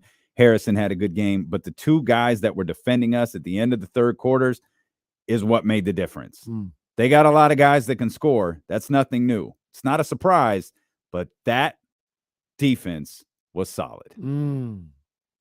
Greg Popovich, who spoke glowingly after getting out a few jokes about Mike Brown before the game. Hey, this team, I keep going back to what Jesse said. Jesse said, this team's too good to be worried about 9th or 10th. I believe that. This team is legit. I continue to say it, but you're going to have to score with them. You're going to have to score with them. You're going to have to get to 125 maybe to beat them because they're getting 120. If you want to beat them, you got to get to like 125.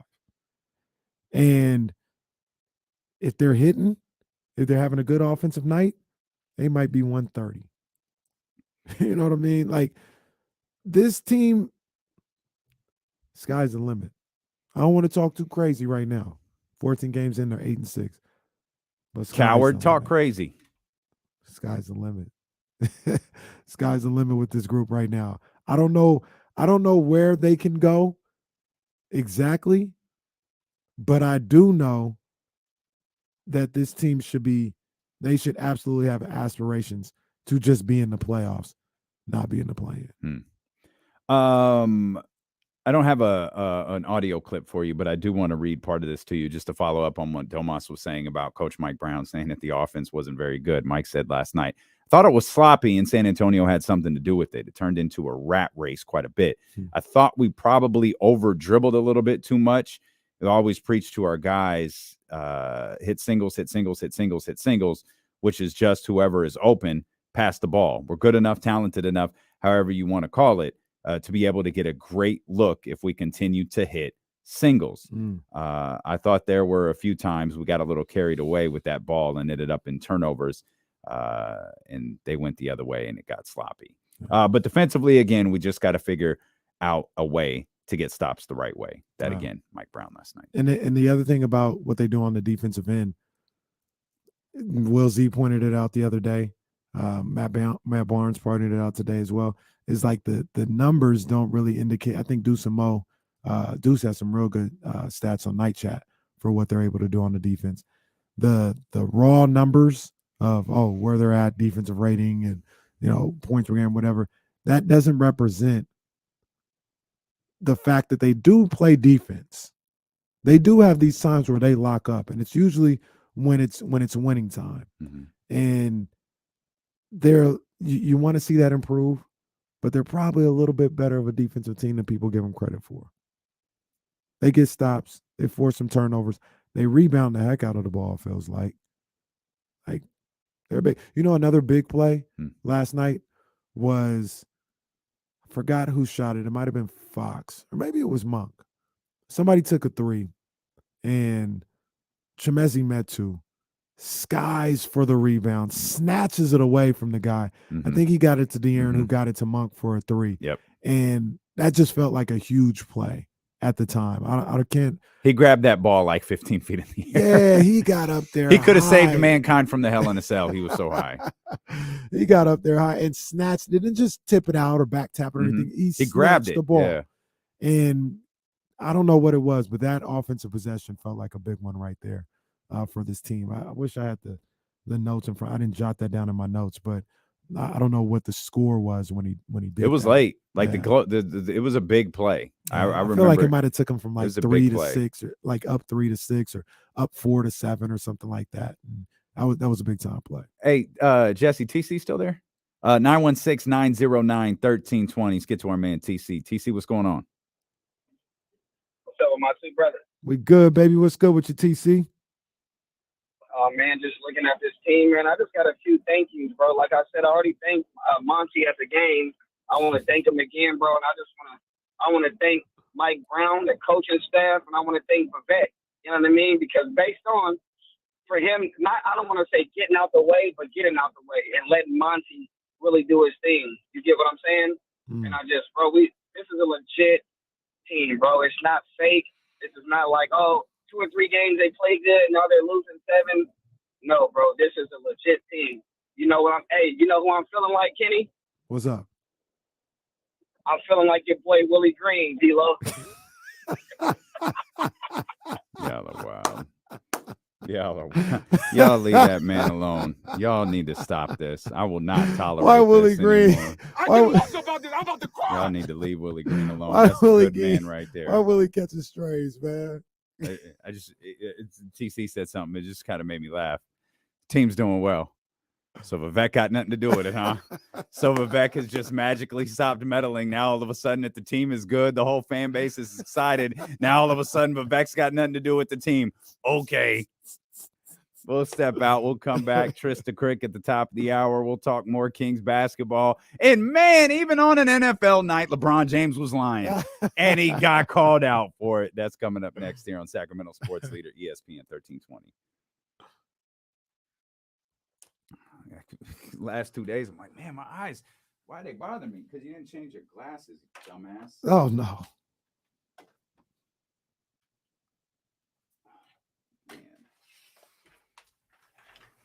Oh, cash me outside. Oh. Sac stayed up 39-28. Yeah, let's go, baby. Second half? Second half, right? 12:36 to go at the Nest. You see Merced, didn't they beat Cal?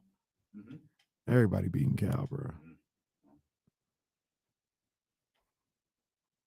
R.I.P. Jason Jones. Isn't Jason Jones school? Yeah. Danny in San Francisco. One thing, Danny in San Francisco, yeah. One thing about Jason, when his team sucks, he'll go in on them. Oh, I know. He'll be I heard him disgusted. for about 45 minutes talking about the Raiders the other night. He wasn't even talking to me.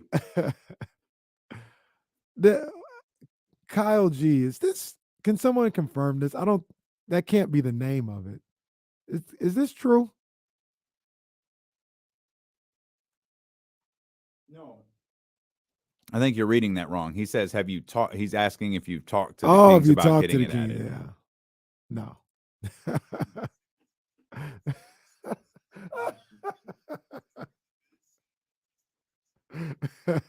Cease and desist after our Drake bar segment.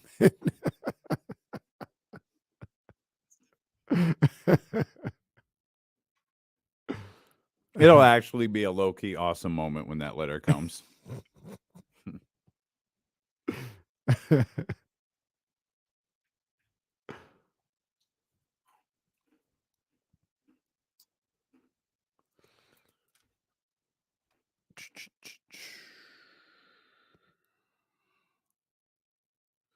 They lost to somebody. Oh, they lost to Davis. That's who it was. It wasn't Merced.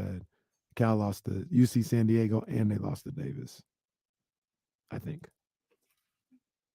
That makes sense. He was talking about the opponent Tuesday. Yeah. I knew he was talking about an opponent.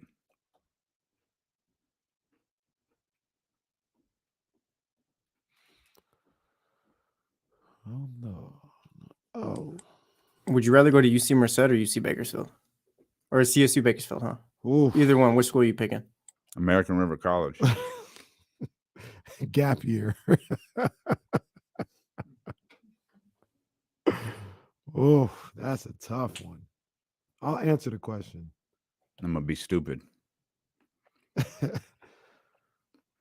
I think I don't know, man. I think Bakersfield. I would go to Merced. I don't know, man.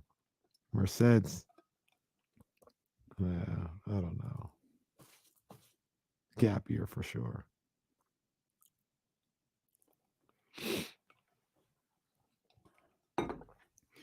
You know what they saying about you on Twitter, LeBron?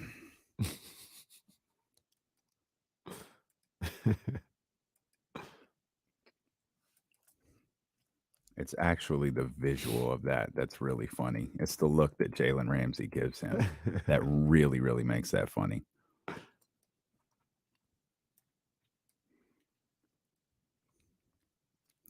Yo, I got this. Y'all got to see this screenshot.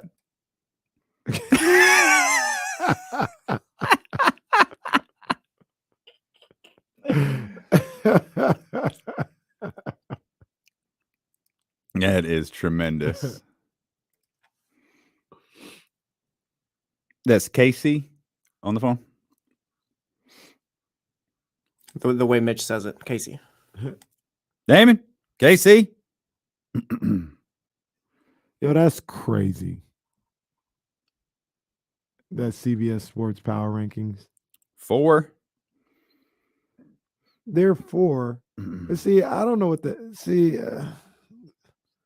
these fools got the Pelicans at 2. 14. Does CBS Sports even watch sports? I mean, the Kings are fine, but the Pelicans, what? I don't even know if the Pelicans had a good week. Oh, they did beat the Grizzlies on Tuesday. Yeah, they won 3 in a row. Yeah, they beat the Bulls too, right? They got the Pelicans at 2, Kings at 4. Like I said, Kings is fine. Pelicans, I don't know. I think this is the Kings at 14. 1, 2, 3, 4, 5, 6, 7, 8, 9, 10, 11, 12, 13. Yeah, Kings 14th best defensive rating in the last 10 games.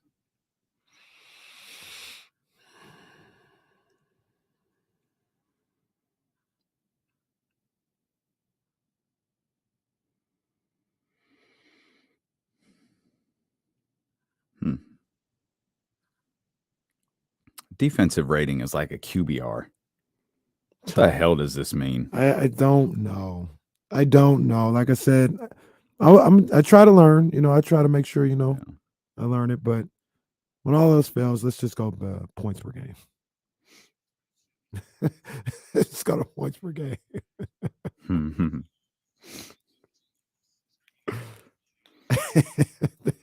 That's where I go. The elusive understanding of defensive rating. Well, I don't know, but I know that the Sacramento Kings, according to StatMuse, rank 14th in the last 10 games. Okay. It's the great Jill Adge says, just be average. Just be average. They right there. And right now they're 26 in points per game allowed. Yeah, it's a lot. They're not far off of Houston, who's 24. Yeah, they could get to 20th. Yeah, maybe not. Maybe 21st. That's fine. If they're putting up 130 a night. Sustainability. That's what we're talking about. They're playing defense in the right moments. That's what it is. 916-909-1320. We want to hear from you, and we want to hear from KC. KC, what's happening? What's going on, guys? How y'all doing? We good, man. What's going on with you, brother? Man, real talk, man. I just want to I don't want to rain in on the parade, man. I really don't, because I'm loving what I'm seeing. I've been watching every game so far.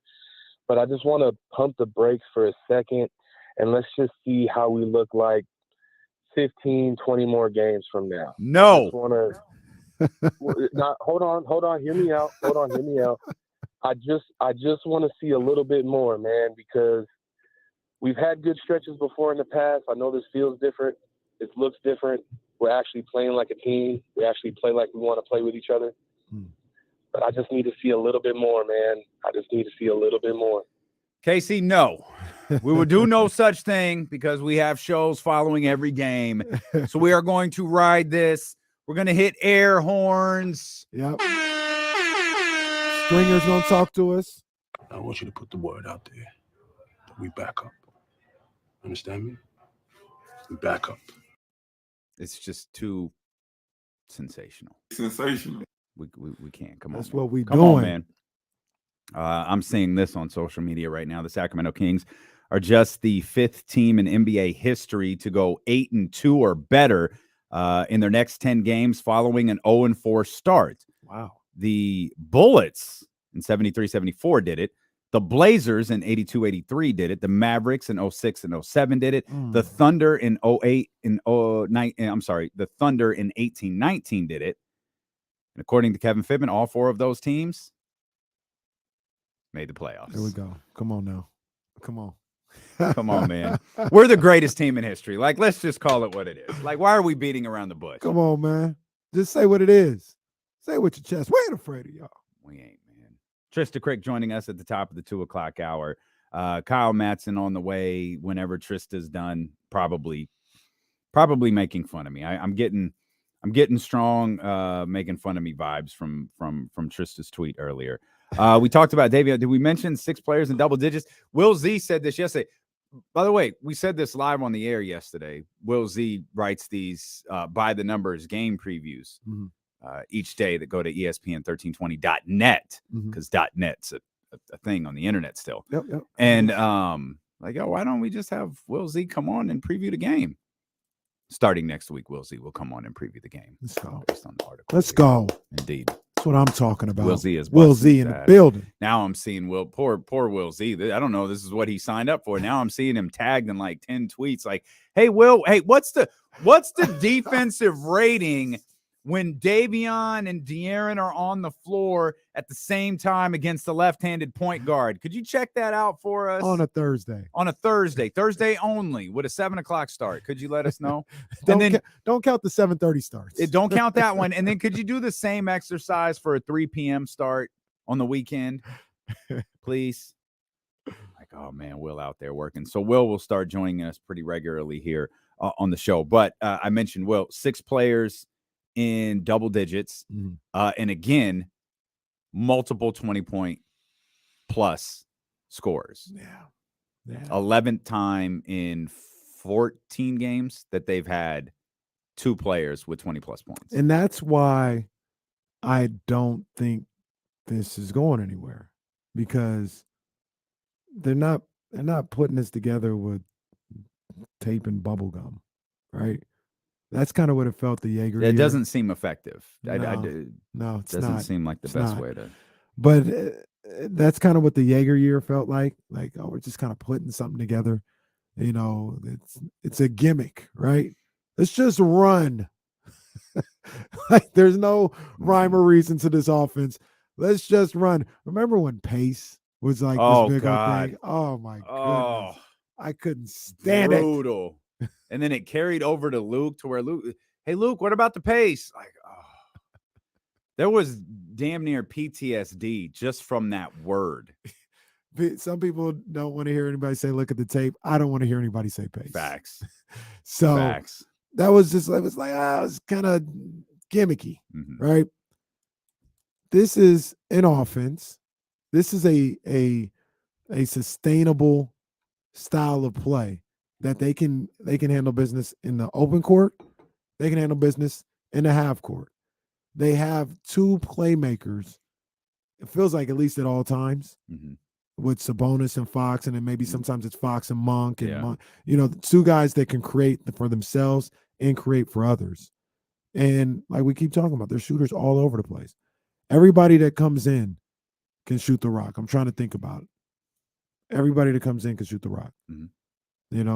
Even, If unless it's those 7 seconds, Chimezie Metu gets to run. Oh, he right? got Maybe. in last night too. He did. Good defense too, KC. Locked up, boy. And it was a tough shot by Devin Zell. That's what happened. We actually don't know that Chimezie Metu can't shoot because he doesn't. He might be able to shoot the rock. There's that. He's gotten buckets a couple of times. He Yeah. just hasn't really done that. James very often. always tells us he was like a scorer at Stanford. But yeah, he got in the foul before the half defensive switch that happens all the time. Him and Davion come in on that final defensive possession. But Yeah. I mean, all these guys can shoot the ball. That's the thing. All of them can shoot. When you go to Lyles, he can shoot it. When Keegan comes back, he can shoot it. When Metu is in there, he can Thank shoot you, Mitch. it. All these guys can shoot the rock, man, at all times. And I think that's what makes them dangerous. Couple of other quick notes just based off some things that we talked about yesterday. Spurs, one of the worst teams in terms of points off turnovers. Kings had 21 points off turnovers yesterday. 16-4 second chance points for the Kings yesterday. 16-4. Yeah. Wow. Yeah. And think about, and that's interesting because a couple times in the first half, it felt like the Spurs kept getting offensive I rebounds. can't. I can't even remember what game it was. Was it? I don't remember if it was the Warriors game or which one. One of the early games where they just kept giving up offensive rebound. Well, after Miami offensive rebound. late in the game in that fourth quarter, they got killed on the offensive. Maybe that was the one. Yeah. But a lot of numbers that we talked about that said, yo, there are some statistics that really favor the Sacramento Kings in this game. They took advantage of all of them. Yeah. Every single one of them. Wow. This team's fun to watch. That's the biggest thing, though. I don't mean to cut you off, but that's the biggest thing is in a game that they should handle business against, the team that they should handle business against. They took care of business.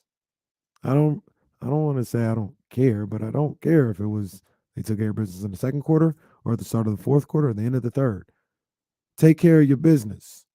And they did that. When it was time to lock down, Davion got on there, became the catalyst, and then they started hitting shots. They started getting in the open court and doing some things that way.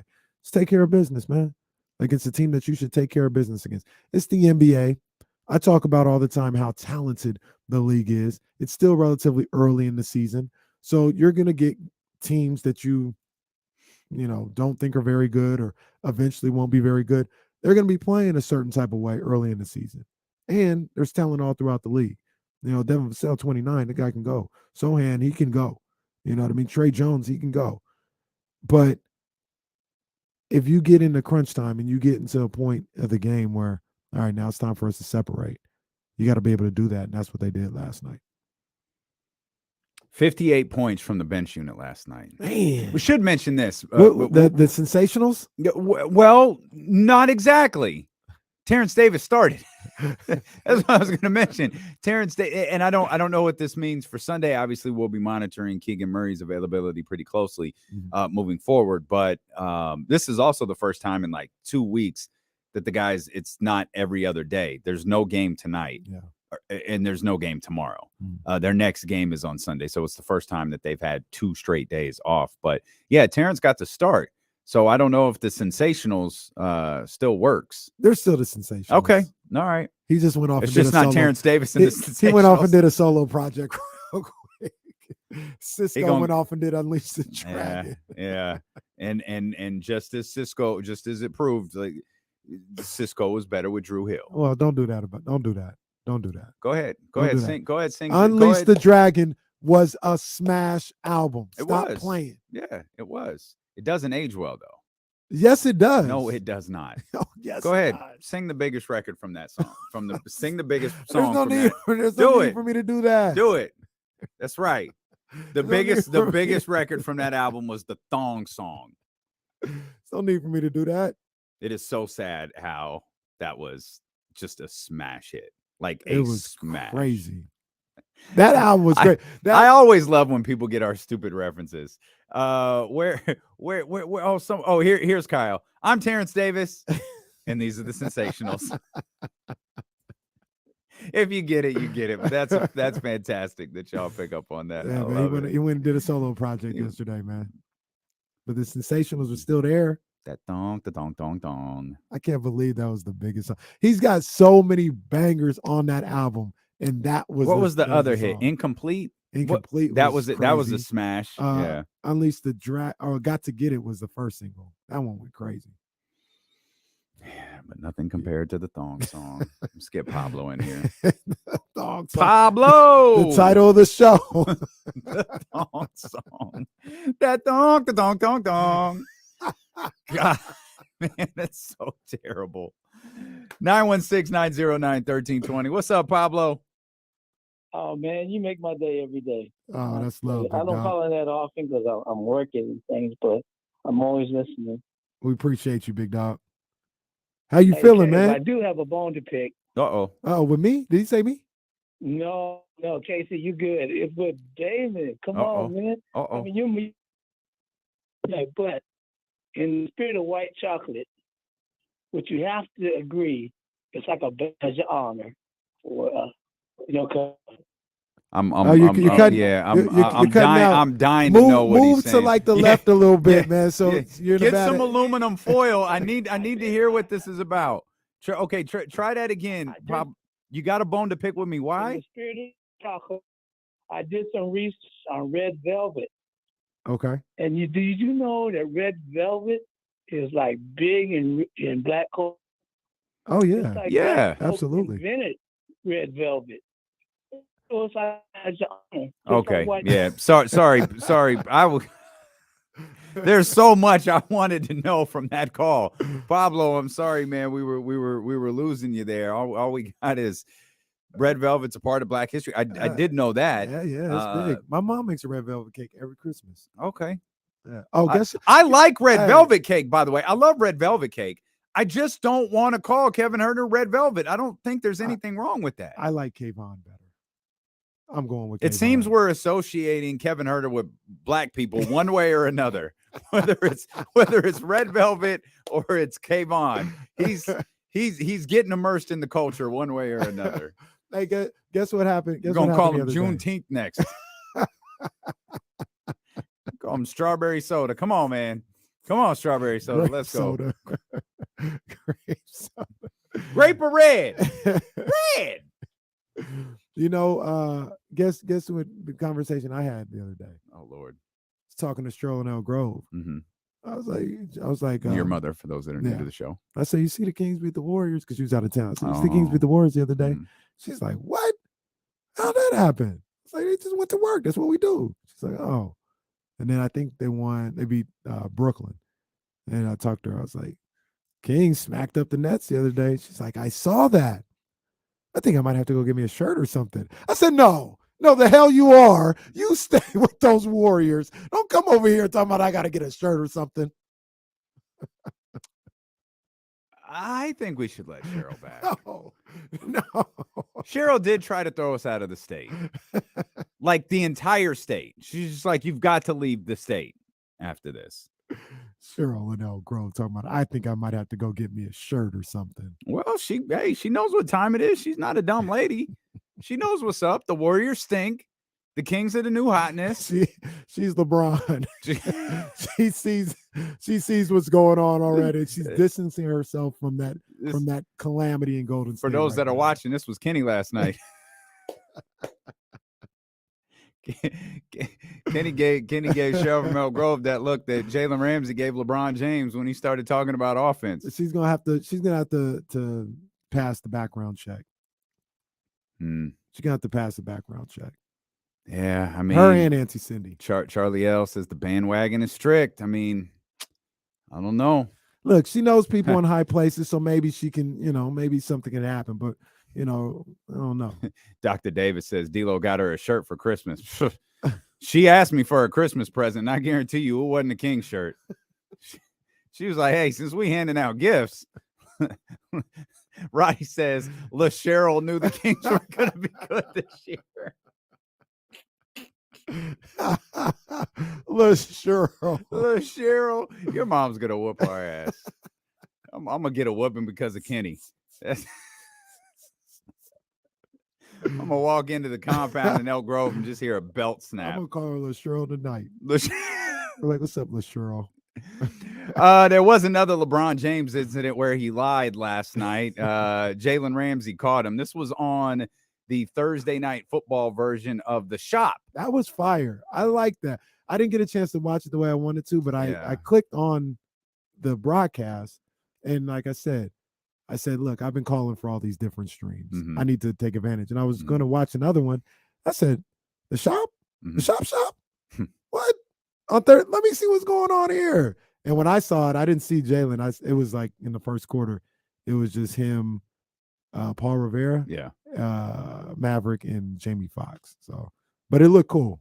Here's Jalen Ramsey and LeBron James and the Shop crew, and God bless Jalen Ramsey for this. I think Coach McVay been looking at my playbook on Madden because I play the dime coverage and I put him on the inside. Yeah, I put him on the blitz, but then I hit the switch where I could just put on just a QB spy, and I just roam him all over the field. So you been saw this, Bron. I've been saw this. You know what they say on Twitter? I put him on the QB spy. Now, Bron, you know what they saying on Twitter right now? They say you be capping. We just talked about this the other day. I always speak the truth, baby. Hey, don't worry about that, man. You the king, man. He said, I always speak the truth. That man out there lying. He capping on that. That man out there lying. Come on, King. Look at that. Hold on. He had another look, too. Hold on. Again, I know this. I know. I'm so sorry to the people just on the radio. like Jalen had some of the best facial expressions. He knew that man was lying to him. What did he say? He said, I think Sean McVay been looking at my playbook on Madden because I think Coach McVay been looking at my playbook on Madden because I play the dime coverage and I put him on the inside. Yeah, I put him on the blitz.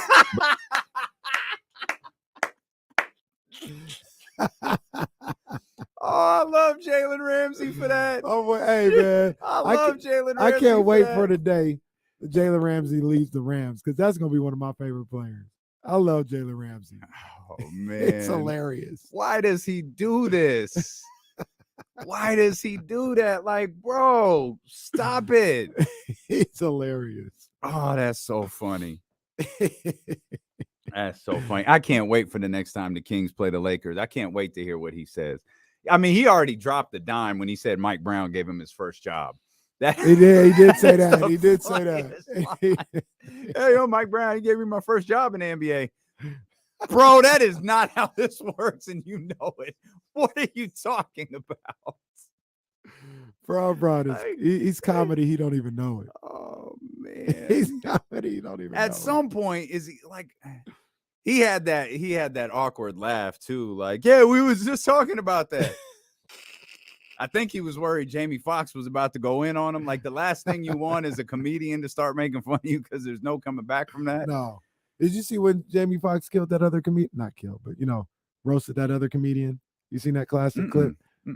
It was somebody. They were doing a roast, I think, for Shaq, and the comedian had tried to talk slick about Jamie, and then Jamie did this whole bit while the guy was trying to deliver his jokes of being the guy's conscience. So the guy says a joke or whatever, and then Jamie's like on the side saying, I'm your conscience. That joke bombed. Damn, what am I going to do now? I suck. And everybody's just dying. And he tries to work through it. He's like, yeah, so Shaq, he's crazy because he can't even fit inside of a regular car. Another joke that sucks. I'm struggling right now. Yo, don't piss off a comedian. They will absolutely destroy you. It was crazy.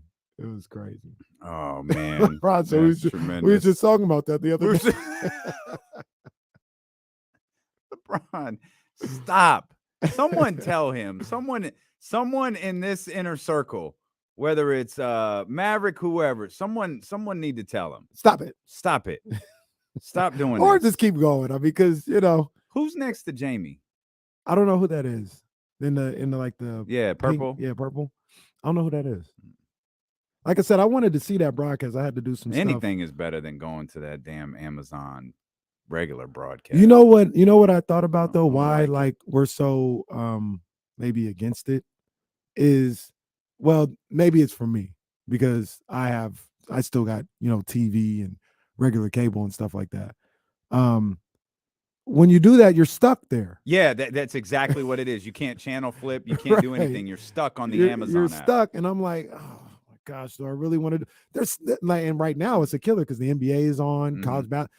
Like, I don't want to be stuck watching Titans Packers. Right. But I clicked on it last night before I had to go to the school obligations, and yeah, I saw the shop was on there, and I was like, that's a pretty good quirk. I would have, if I didn't have anything to do, I would have watched the shop broadcast all the time. I don't think sports fans, outside of like if you're a fan of, particularly with football, basketball might be a little bit different because I don't think we've been conditioned otherwise.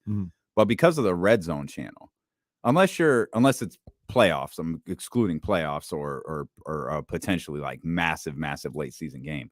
But like last night, if you're not a fan of the Packers or Titans, I don't think you want to sit through an entire Packers-Titans game. Right. Week 11. Yeah, like we're not conditioned for that anymore. Like even sometimes when we get to Sunday Night Football, like what the hell are these commercials? Just watch football for 7 hours without a single commercial. What the hell is this? Like the Red Zone has changed like our conditioning for football. Yeah. And now, as stupid as it sounds, I want to open another app. Bruh, another app. It's one thing to change a channel. I got to go into a whole nother app. I have to close everything and go to the app. This sounds so ridiculous. I'm stuck there. Stuck there. Hey, real quick. The air horns. Oh, yeah.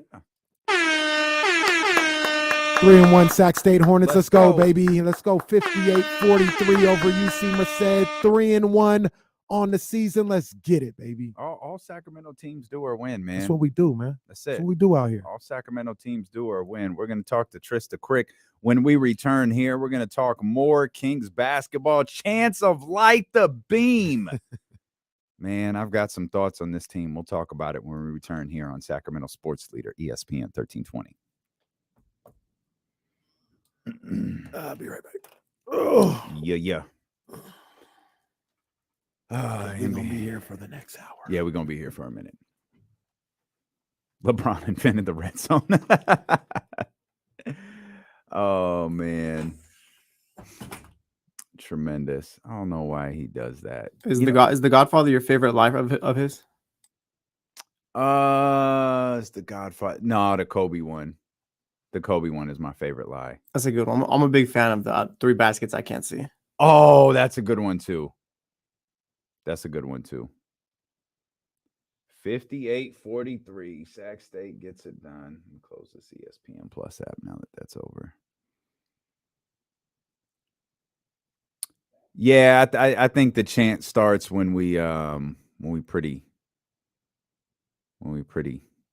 comfortable. It's the hope.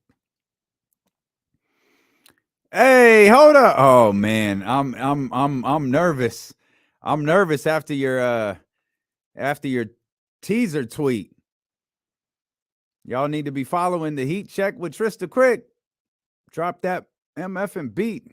I don't know why I said MF and like I can't say motherfucker on the commercial. I guess that's all it is, man.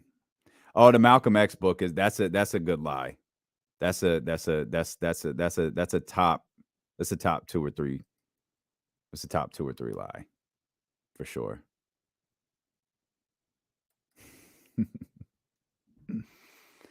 Oh man, I can't wait for you to get here.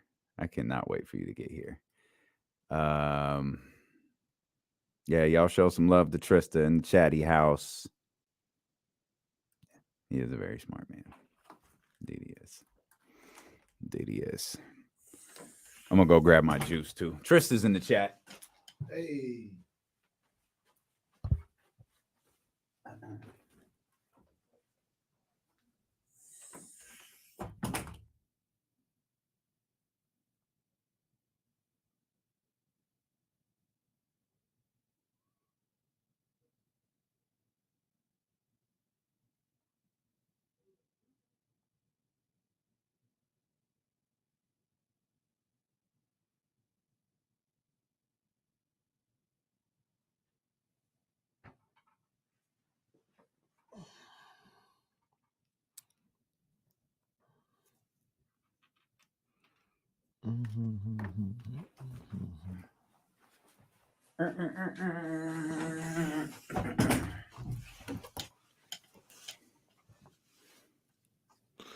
Gervonta Tank Davis versus Hector Luis Garcia, January 7th. You know the vibes. Lay down, Hector. Lay down. Wasn't Buster Douglas supposed to be a tune-up fight for Mike Tyson too? Yeah, it was supposed to be before Holyfield, right? Yeah. Mm-hmm. Yep. Indeed it was. And indeed it wasn't. I can see Ryan Garcia losing this tune-up fight. No, Ryan ain't gonna lose. Ryan a good fighter. Jesse hates Ryan Garcia. Oh, you say he's a good fighter. Like, we don't even see him fight. Don't even get me started about that guy. Damn it. I just love this screenshot. That need to be a meme. Dr. David. Dr. David. Do what you do. Yeah. Okay. Yeah, Dr. David. Go and do that. That's a good one.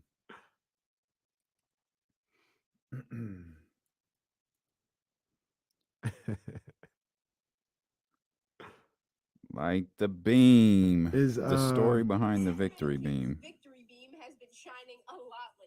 Who did that? It's like NBA. It debuted this season and was inspired by the victory halo that's lit by the MLB's Los Angeles Angels. They came up with it and they were like, they're going to light a beam after every win. I was like, that's pretty dope. And then whenever we came back from, I think, LA, I want to say, I saw it for the first time in person. It's cool. Huh.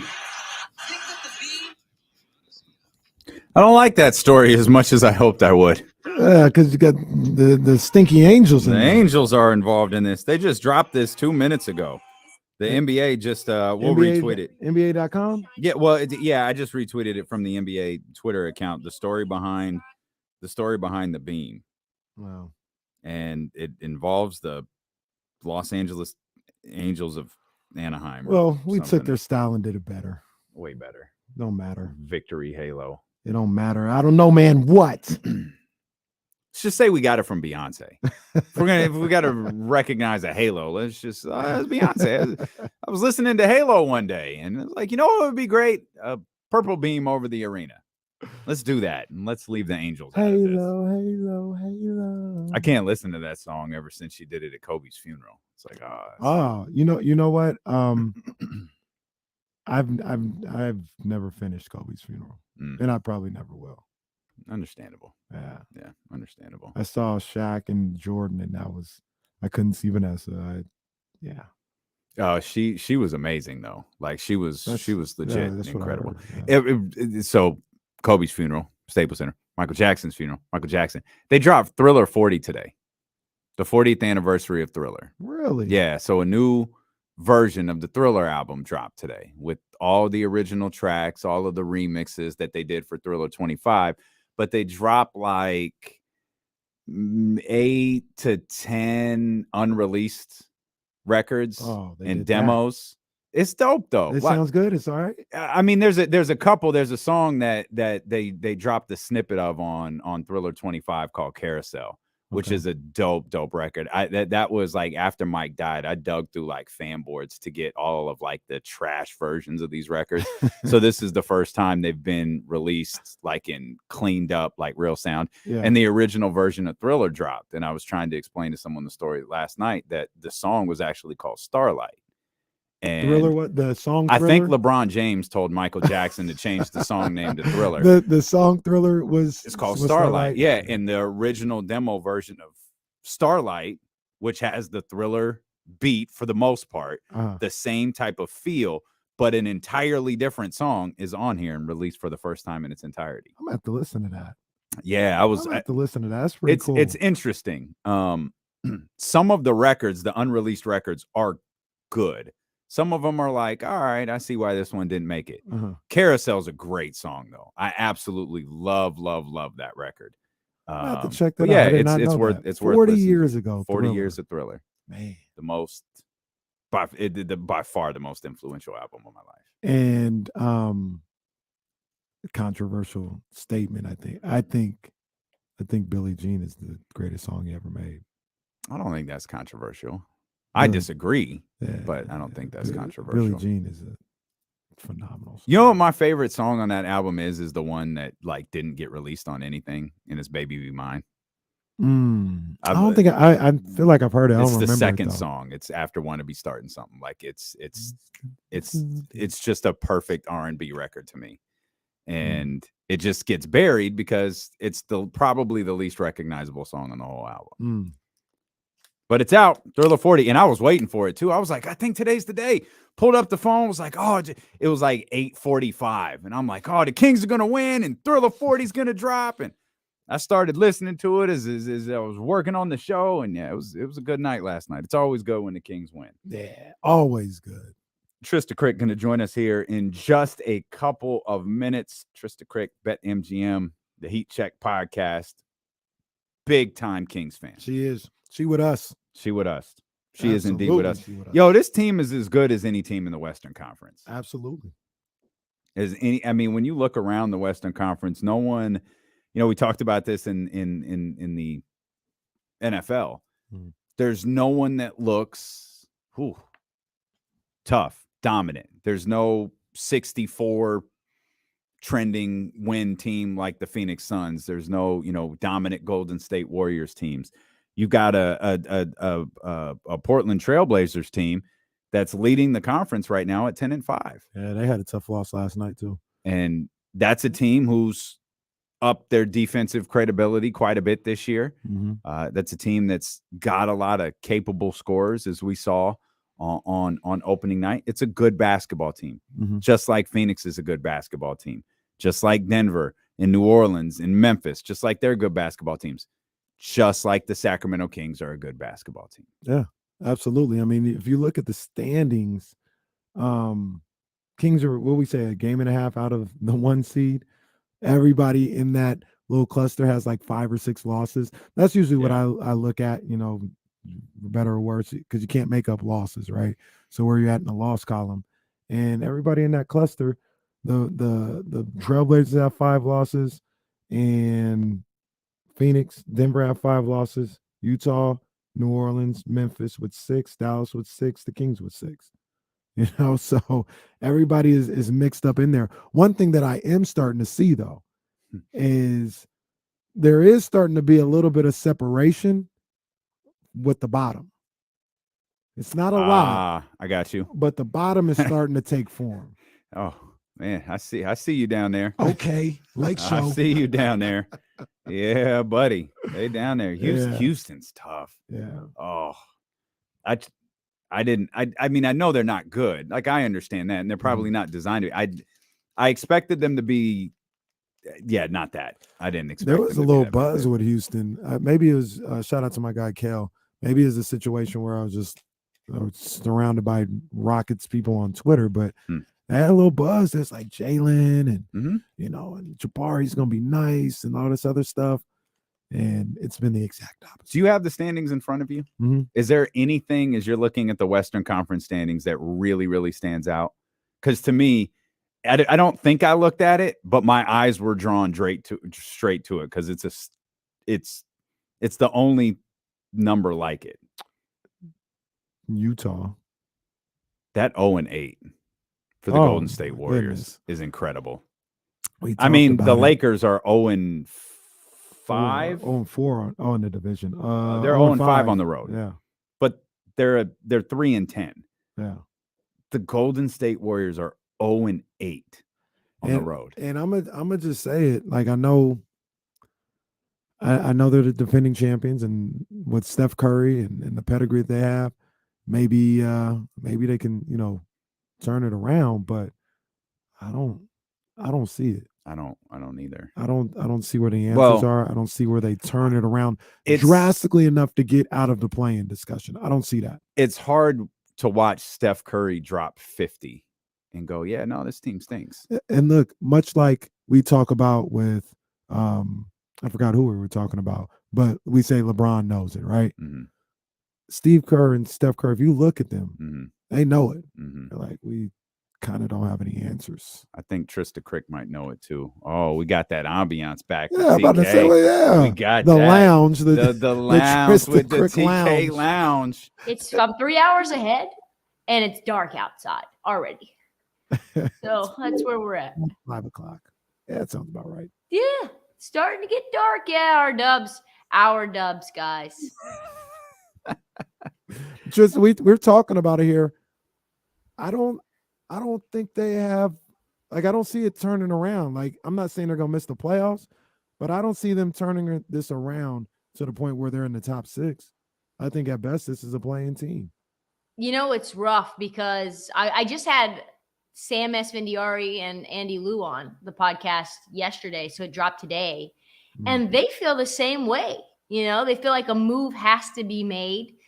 Obviously, Klay Thompson's not playing well. He stinks right now, and this is what my theory is, and they agree. And sort of, I think Steve Kerr has intimated things that sort of say the same thing to a degree. It's like, one, you play pretty well in the playoffs, and then you get to the off season. You've got the celebration of the ring, but also, okay, now it's time to get to work. And the off-season runs are happening. But last year when you were rehabbing, you weren't allowed to do those. The year before that, you tore your Achilles doing those. So now it's time to do it this off-season. And you're like, yeah, I'm still kind of worried. I still have the trauma over that. So he doesn't do them. He just opts out of the only way that you can stay into basketball shape, which is actually playing 5-on-5 basketball. There is no other way to be in basketball shape. Like, there is nothing that you can do. And all right, so then he gets to camp and he's out of condition in basketball, out of basketball condition. And every shot is hitting the front of the rim. And now everyone's slandering him because of it. And it's like, he's not the same. He sucks now. And now there's the mental side of him kind of almost spiraling, I think, and getting really into his feelings. We saw him get ejected. We saw him get into it with Devin Booker. We saw him get into it with Ronnie 2K. He's clapping back on, like, yeah, like he's going after them. And then, like, it's just like, man, this is the most emo I've ever seen Klay. And all of the teammates, Steph, Draymond, even Jordan Poole. Jordan Poole put his hands on his head. I look back at it. He's put his hands on his head when Klay is shooting threes. You know what it is, and you guys bear with me. I'm not in the NBA, and I'm not comparing what I do to Klay Thompson or any other NBA player, but I still hoop, right? And there came a time, maybe about 2 or 3 years ago, when I knew I can't do what I used to do. I knew, maybe before other people, and I try to hide it a little bit or whatever, but I knew, like, I just can't do what I'm at that point in my life. Klay Thompson has so much more basketball left than I did at 36 or 37 years old. But if anybody knows, like, I'm not what I was, I can't do that no more, he knows. And I think that's why we saw some of this irrational behavior where, you know, he like loses it on Devin Booker talking trash. Like, it's just talking trash, and he loses it. And Ronnie 2K and all this other stuff. I think he knows before anybody. He knows. He went on an Instagram tirade over Ronnie 2K. He was like, why do you even put this clown on ESPN? He's not even a real person in the sports space. And I was like, yo, what is he talking about right now? He knows. Oh, well, that's not our problem. Let me ask you guys this. Do you guys feel like how would I put this? How would I say this in a way that's not disrespectful to Golden State and not disrespectful to Sacramento? Do you feel like some of the same principles, that it's like sort of diet Golden State in terms of how this Sacramento team is playing? Like a lot of extra passes, like a lot of motion, a lot of guys. Sure. Yeah. Sure. Yeah, that's fine. Yeah. No, I don't think that's insulting. Like, I mean, Golden State has won 4 championships. Yeah. Like, it's okay to emulate them. And you're getting a coach that came from Yeah, them. that's So, not a problem. Yeah, that doesn't bother me a bit. Yeah. And De'Aaron was talking last night, I think, to James Ham. I was listening to some of his comments, and he was like, yeah, when guys share the ball like effortlessly and they make the extra pass, like guys are of course we're shooting that well from 3. We're open. Like we're wide open. Yeah. It's kind of what Damian talked about, and I think we all learned from Steve Kerr over the championship years. He used to always talk about 30 assists. So now Damian does it, I do it. Like we look at, all right, they scored a lot of points. What's the assist numbers? Oh, 28, 29, 31. Yep, that's why Last three, Sacramento is averaging in the last 3 games. They're number 1 in assists per game. I think they're like maybe number 3 or 4 on the season, like the entire season. So I mean, Utah is up there. San Antonio, even in the loss last night, had 29 assists. So it's not like a perfect formula. Like they lost by 20 and they had 29 assists. Well, they went up against the Kings. They went up against the Beam. What are they going to do? Nothing but lose. Nothing but not only lose, not even cover, guys. It was my favorite bet of the night was Kings minus 7.5. We were tripping off that too. Yeah. We were like, what? Like I think at one point we saw that. We don't know what to think when that happens. What's going on? You're like, this is a fishy line. I can't wait for you to get here. We'll take your picture in front of the Beam and everything. I'm just pumped because like I'm going on all these different radio hits around the country. And I have evangelized to the point where I've got people from Buffalo. I've got people from Rochester. I've got people from Memphis. I've got people from Baltimore being like, I'm in on the Kings now. I am now on the Kings bandwagon. And I'm like, and they're like, Trysta, are they going to break my heart? And I'm like, I don't know, but it doesn't matter. It's fun. I played good, man. Yeah. They're good. I played you guys to win the division. What? Yeah. That's crazy. What's that's the just number? Phoenix. It's really just the Clippers. Yeah. Phoenix Clippers, Warriors. Golden State. It was 66-1 when I gave it out on the internets. It's now 45-1 2 days later. That's crazy. It's going down like that. That's crazy. It's going down like that. It's gonna get worse. Take it now. The odds will get worse. I bet it. I bet by Christmas it'll be 20-1. Wow. Are the If Kings not the hottest thing in the NBA right now? I think yes. It's been trending like the Beam trending. Beam team trending. Sacramento trending. Sacramento Kings trending. Kangs trending. And not just for me. We brought back Kyrie Irving. Yes. We beat the Brooklyn Nets so bad. They're like, hey, Kyrie, don't worry. Just come on. Come back. It was trending. Training stuff. No. Don't worry about it. Just come on back. Come on back. So what was that outfit? Yeah. That's really what you were waiting for, wasn't it? Like you had no interest in talking about the So Kings. what was in it? Was it multi fabric? Yes, it was multiple different types of fabric. It like was a quilt. Well, no, I don't think it wasn't different fabrics. It was different patterns. No, it was different fabrics. It was different The fabric. leopard was different than The leopard was silk, right? No, the floral pattern was silk. The flower was silk. Yeah. And then the leopard was what? I think it was cotton or Cotton. something along And then that. the other stuff cotton or what? Yeah, there was most of the jacket was cotton. Yeah. It was fire.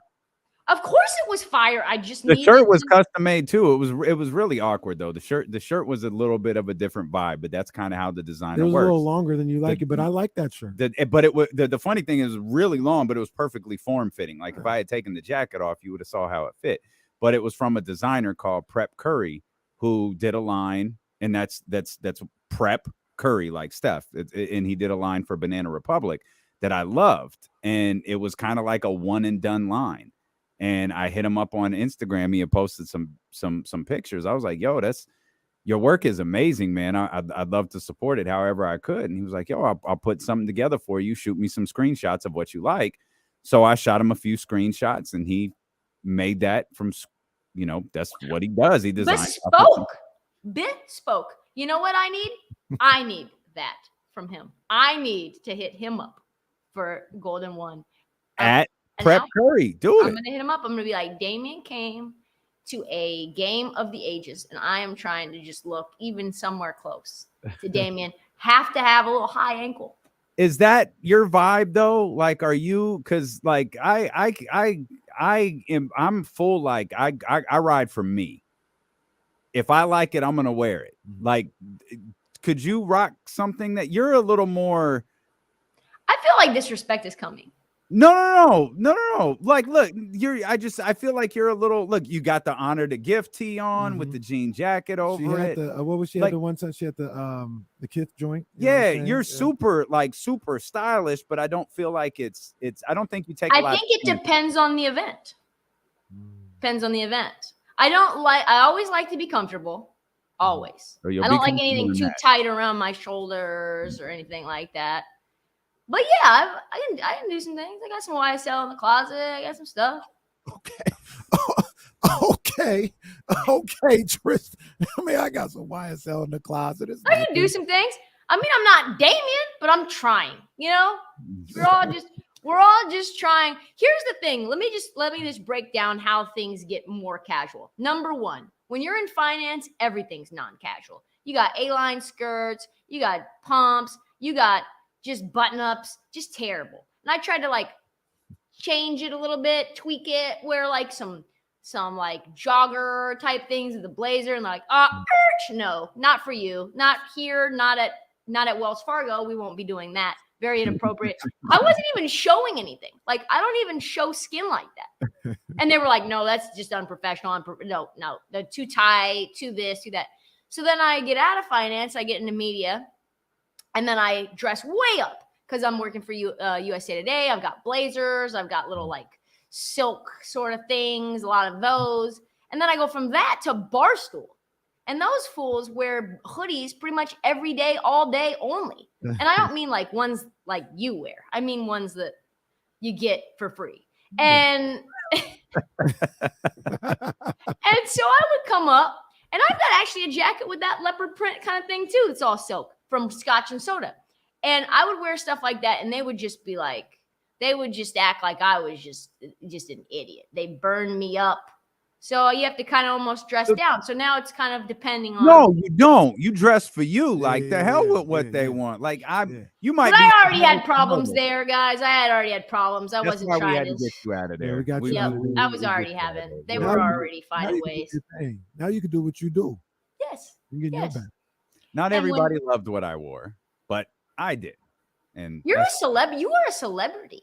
No, I wasn't. No, So he really is. no, he was in the tunnel signing autographs. So you saw it. You saw it. So stupid. It's facts. With my own two eyes, I was like, man. Facts. Guy was courtside Kenny and signing autographs, Davion. I'm like, man, I got to get my game up. So the untold part of that story is, yes, I was signing autographs. They were hanging over the rails for Kenny's kids, the kids that he coaches. That's why I was signing autographs for them. Because that's why they knew who I was. Because they knew I worked with Coach Kenny. There was more than just my kids hanging over that rail. I don't think so. I think they were all your kids. Either way, it was a scene, and I really enjoyed the little Louis Vuitton man bag as well. I mean, the whole thing was working. It's fire. Thank you. It's fire. Yeah, it was all right, yo, he does, man. He does what he does. Like you gonna remember. Yeah. Same Amick. I dapped Sam Amick up. Boy, I spotted you from the other side of the building. Good. That's the way it should be. Like, I didn't encounter many people. I got a blazer that looks like a disco ball. Oh, I need to see that. Yeah. Okay. All right. Oh, we want to get it. Let's go. Trysta.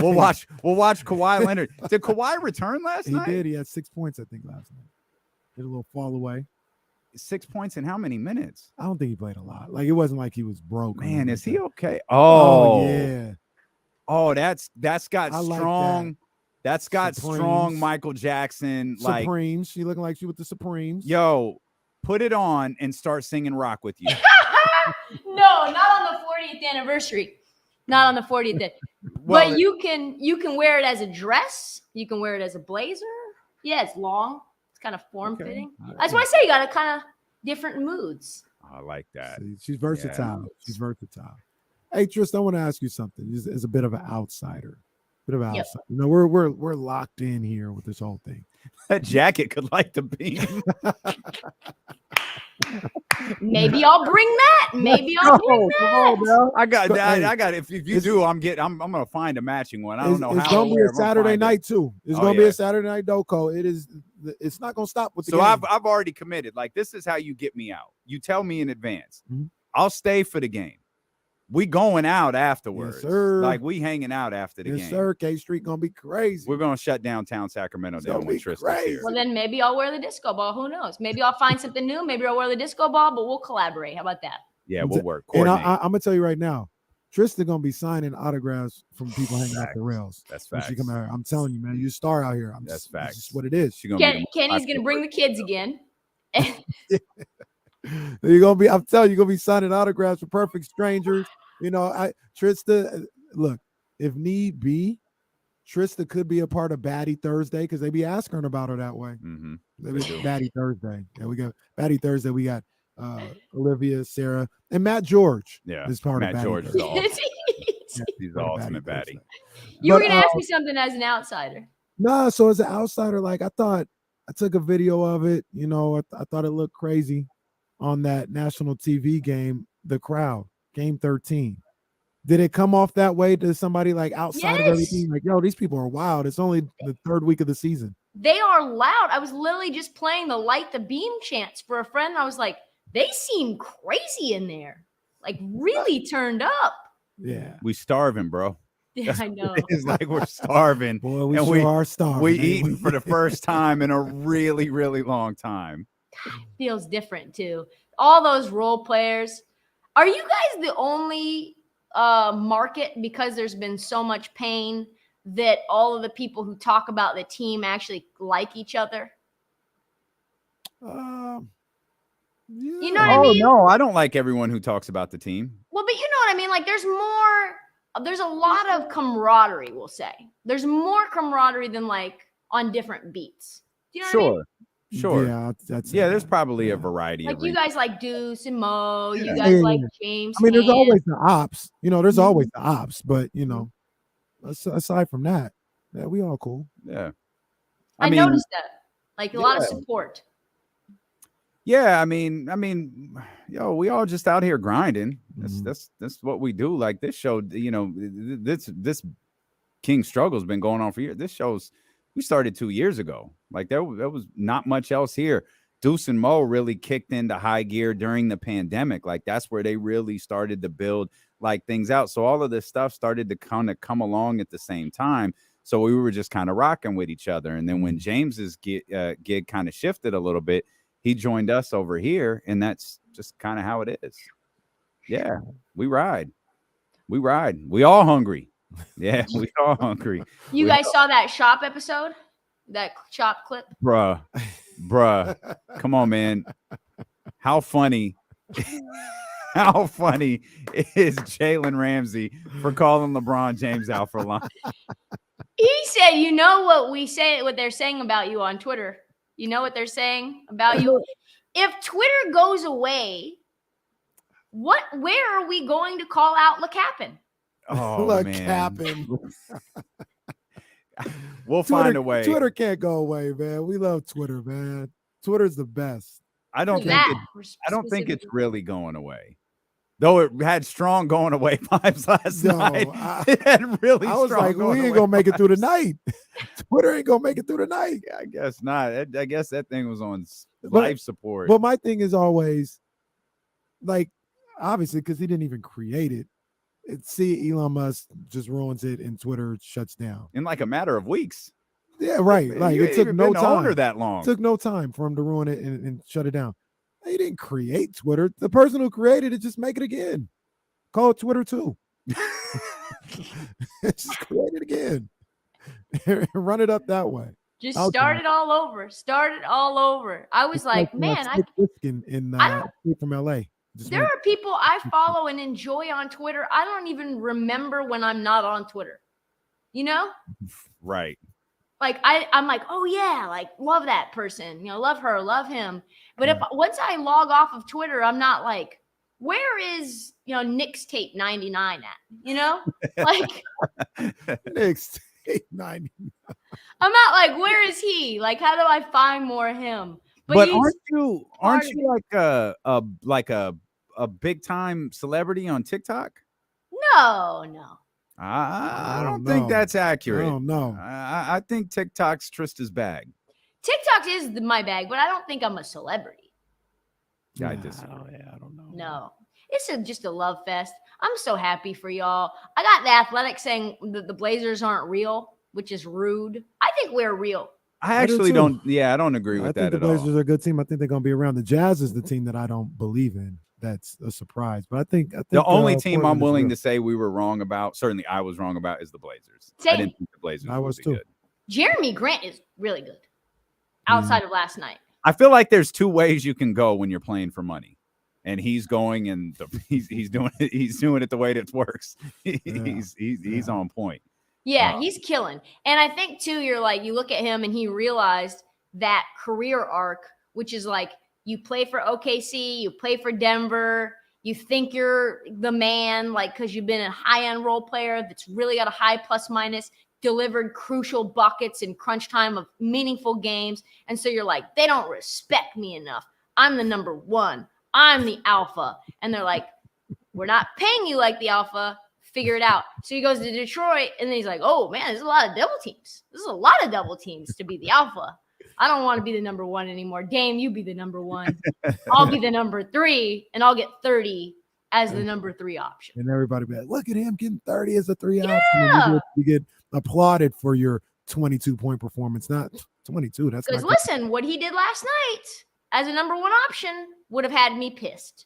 5 points, getting locked down, doing nothing defensively. But as the number 3 option, when Shaden Sharp gives you 20 in 14 minutes, my lord. That boy Shaden, I'm telling you, he's next, man. He is next. And what did y'all trade for to get him again?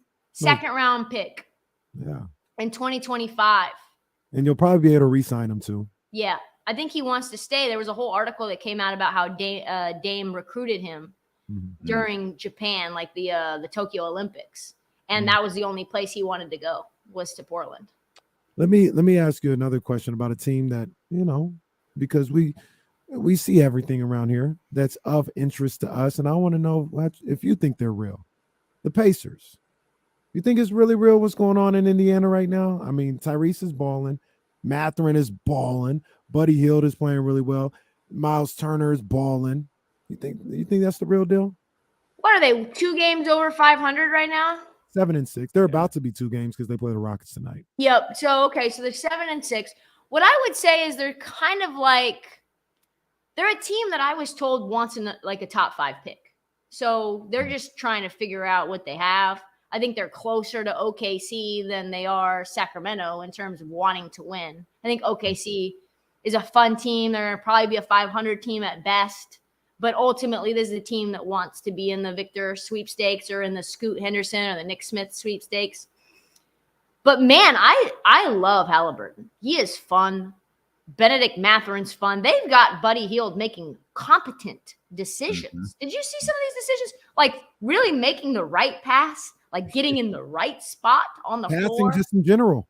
Yes, just passing. Yeah, just passing. Period. To the best of our knowledge, he hasn't dribbled the football off his foot to lose a game once this year. Not one time. Hashtag coaching matters, kids. Hashtag coaching matters. Miles Turner's been awesome.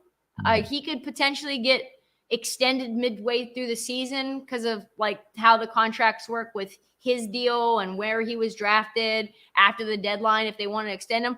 I don't think that they want him, but he's sort of playing himself into a deal and playing himself into a place for someone. So maybe they trade him because he's been playing so well. Maybe they end up, moving Buddy Hield as well. I don't think they go to the Lakers. I just personally don't see that happening. But I could see, them going to a team. Like, I could see Miles Turner going to Golden State. Like, I could see that. Like, they need another big that can score, that makes, good enough decisions, that can get rebounds and stuff. But I don't know if they're real. I don't think they're real. I think they're really fun. What do you think? What do you think? I don't think they're real either. I don't think they're going to make the playoffs. He's such a dog. I like Matt, but that's kind of. I like Tyrese, and I respect what Buddy's doing, and I'm just so confused because like it's constant talk about trading this and trading that. It's like, if y'all are clicking, like why? Yeah. Why do any of that? But I get maybe they have a bigger picture in mind. I'm not really sure. Well, he wants a lot of money. I was told that Miles Turner wants like Bam Adebayo type money. Doesn't Jeremy Grant too? Yeah, but Jeremy Grant I think is a lot better than Miles Turner. Okay. Defensively, like he can guard point of attack. I think Jeremy Grant's a better, more consistent player than Miles Turner. But Miles Turner wants a ton of money, and he can just drop off the map. Like he can give you 12 rebounds, and then he can give you the next game 2 rebounds. Yeah. Heat Check podcast. I continue to push people to listen to the Josh Primo episode of the Heat Check podcast. I still haven't listened to it. You gotta listen to it. It's one of the greatest pieces of podcast art in history. And there's nothing from the podcast I can quote on this show. It's absolutely fantastic. That's why I need to listen to it. But the update, he's been cleared now. That's what we were saying when we got the report. It was like, oh, so it's all good now. Okay, cool. Go listen to Trysta's podcast about this. Keep what you're reading in mind right now and go listen to Trysta's podcast. Something that was recorded 2 weeks ago before all this got done. Yeah. Right. It's just logic. Let's just use logic to make jokes. That's it. Like Chappelle said, it shouldn't be so scary to talk anymore. I know, right? Because that podcast, that podcast was funny, dude. It was honestly the scariest thing I've ever done. Because I was like, I asked my producer, I was like, is this something that could get me in trouble? Because I feel like there's some things. And he was like, I think it's fine. And I was like, we're going to rock. It would have gotten us in trouble. Yeah. Because we can't speak from the same perspective you can. But Right. for you, so good. Chef's kiss. I need to hear your feedback on it, Kenny. I'm gonna check it out. I'm gonna check it out this weekend. Nice. We just want to hear more about Kings on the Heat Check podcast. So we're It's all gonna continue. It's gonna continue. we're all I love the role players. I really do. TD, Kyle- that's my boy. Huh? Malik Monk, TD, that's my boy. Does he want to start, or is he fine with this role? Because he's really he's great. fine. Yeah, he's Yeah, I fine. think he's fine. Yeah, because he plays a lot. And he plays a lot with De'Aaron, which I think was part of the point of this whole thing. He played 30 minutes last night, or close to it. And he's in the closing lineup too, which is good. Yeah. Well, he hasn't he keeps finding these moments where he just goes nuts. And he hits like a super impactful shot. And doing it at home is such a, I need to see him do it on the road and give the opposing crowd one of those, because he's doing it here and he's lighting the Golden One Center on fire. Yeah. And he was the only bright spot to me for the Lakers. Like he was one of the only guys last year where I was like, man, Malik Monk is kind of cooking. Mm-hmm. Like he's good. And Kevin Huerter has been a massive help. 6'8", what? 6'8", 6'7"? I didn't realize he was that big. Yeah. Yeah. No, everything's clicking right now. Everything's clicking. Don't make any You're the changes. best. You're the Oh, best. no, we riding. We love you Yeah. to death. We'll see you next week. See you guys next week. Love you. Bye. The Krick Heat Check podcast. Go check it out. Kyle Madson texts us. He's running a few minutes late. Normally it doesn't matter. You want a break? Jesse's like, I don't care. Do what you want, idiot. It's Friday. Leave me alone. We don't have to break. We can keep going. We play. That's normally what we do on Fridays anyway. So we'll just keep going. Kyle will get here whenever he gets here. Kyle, now a member of the Beam team as well, man, as he's watching his beloved Golden State Warriors fall apart. And he was tweeting again. If you're not a fan of the Titans or the Packers, you're probably not locked into that game last night. There were only 3 games in the NBA on. They weren't particularly sexy. So there was Sacramento. After that massive beatdown on Tuesday night, everybody was locked in. And the thing about it is the Kings are fun to watch as well. I mean, they're putting up 130. Who doesn't want to see a team score? You know what I mean? So you'll check them out. Ain't nothing going on. Let me see what the Kings got going on. I know they're going to be entertaining. I think the setting of the Golden One Center is an entertaining, fun setting as well, because they're going crazy in there for everything. So, why wouldn't Wait till they start sending camera crews to film the Beam at away games. Oh, bro. Wait till they're all standing outside. And it's not the playoffs. It's game 37. Everybody we just beat the gathered Thunder outside. on the road. Everybody's waiting outside the Golden One Center. Let's welcome in our man Kyle Madson, What's up, guys? honorary member of the Beam team. Come on. Was you golfing today? No, I just like to Oh. look like I've golfed. Oh, very good. Yeah, Very Yeah, good. it's cold. Very good. it is cold. I would definitely, if I was golfing, this is what I would wear. Vice Okay. Golf. Get yours today. I like it. That's very good. Kyle Madson, 95.7 The Game in San Francisco, Niners Wire, Candlestick Chronicles as well. We'll get to the 49ers, but man, come on. We've got a spot for you right next to D'Lo and KC. Trista Krick's over here to the left. We got a spot for you if you want to join the bandwagon. Here's where I'm at on this, because I'm a Warriors fan. That's what it's gonna be, but I'm not gonna glom on to. I didn't go through what Kings fans have gone through. I have not been on the ride. I've been adjacent to it. I did radio there. I lived in Sac for like a decade. So I understand the plight. But I don't want to be one to be over here like, oh yeah, hey, look, I'm excited for you guys. I'm excited for everybody in the chatty house that roots for the Kings. I'm excited for that. And I will enjoy the ride in that way, but I'm not going to pretend like, oh yeah, I'm here. I'm with the team, because that's not what it's been. So I feel like that would be I don't want to do that. I don't want to be a phony. It's very noble of you, Kyle. We appreciate that. But you know, people in high places out here. You know, you got friends that are connected to this bandwagon right here. So you're more than welcome, man. It's good. It's good. We I'm appreciate gonna enjoy it. the humility and the nobleness of it all. But you with us, man. You come on. I have my Next time you come over, we can light the beam. That'll be great. I would love that.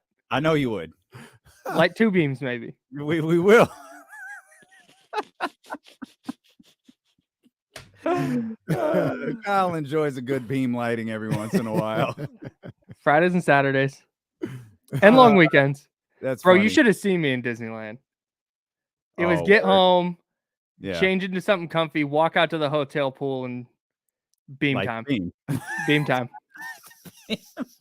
And the Kings didn't even play. Nah. Oh man. Okay. So let's stick with basketball for a second longer, because we're riding high here in Sacramento, but your team, not so much. This is something we've like, all kidding aside, we've been talking about this for days. Can they fix this? Like, can it, like Steph just dropped 50 and they didn't have a shot at winning the They game. got smoked. Which is I was so so- crazy. It's the worst. It was the worst type of loss, because I know you don't want to talk about this game, but I want to talk about it for a second. I wanted to, it was like at that point, like third quarter, it's like, all right, they're not going to get this below like 14. Because it would be like they get it to 14 and then, oh, it's back to 20. Oh, it's down to 15. Okay, now it's back to 19. So it's ready to turn it off. But then it's like, okay, Steph did something crazy. So I have to watch Steph, because I've only got a finite amount of games of Steph left. So I'm going to watch because I have to. But this team, there's just no joy in it, man. I think they did it. Like, I think last year they just did it. Like, you saw the release of emotion from Steph after they won game 6. Mm-hmm. And I think that's it. Like, they went on their victory tour, they did their victory laps, and then Draymond punched Jordan Poole, and the vibe is off. They just don't have enough good players. Like, Clay looks old and broken down, which, like, fair, he kind of is. Draymond looks disinterested, and not disinterested, but I mean, we've talked about it on this podcast before. How impactful can Draymond really be? And we're kind of seeing that now. And then it's like Anthony Lamb's getting a ton of burn, and James Wiseman's in the G League. Jonathan Kuminga's getting DNPs. They just don't have enough good players. They were relying on James Wiseman and Jonathan Kuminga to be rotation players, and one of them's not even in the NBA. So it's I don't know. There may or may not be a fix, and if it's not, then last year was dope, and this is how the NBA works. One of the things that stuck out to me is, because I was already like, I don't think they, like, where does it turn around? There's really only one way it turns around, and I don't even know if that's enough to go like top 4 or anything, but it turns around if Jordan Poole like finds himself again and like goes crazy. But I don't know how far that is even going to get you. But real quick, He can't stop anybody. that's Go the ahead. Sorry. thing. No, that's the thing. You say, Poole needs to be starting for Klay Thompson. Well, Klay Thompson isn't like a juggernaut defensively, but Jordan Poole really ain't gonna stop nobody. Like, you don't give up 140 or whatever the case may be. But the thing that really got me, where I was like, this may be a little bit more than just a bad start, and I'm not ready to say they're gonna not make the playoffs, but I think their ceiling might be like play-in level this year. Is the look on Steph Curry's face? Looks like Steph knows. He's like, I'm out of answers. Like I'm dropping 50, I'm dropping 47. I'm coming back against the Cavs, and I dropped 50 tonight, and that's not even close. And also Steve Kerr was sitting there like, what do we do? The Steve Kerr thing where he said Kerr said on our station yesterday, he said that this feels different than their other struggles. And he's on TNT saying like, it feels like we're playing in a Drew League game. I just think there's such a disconnect of like, Steph is like, yeah, hey, let's go win. And then Draymond's got whatever he's got going on, and Clay's trying to get Clay back, and Poole wants to. How does the thing that bugs me, and I think one of the signs of like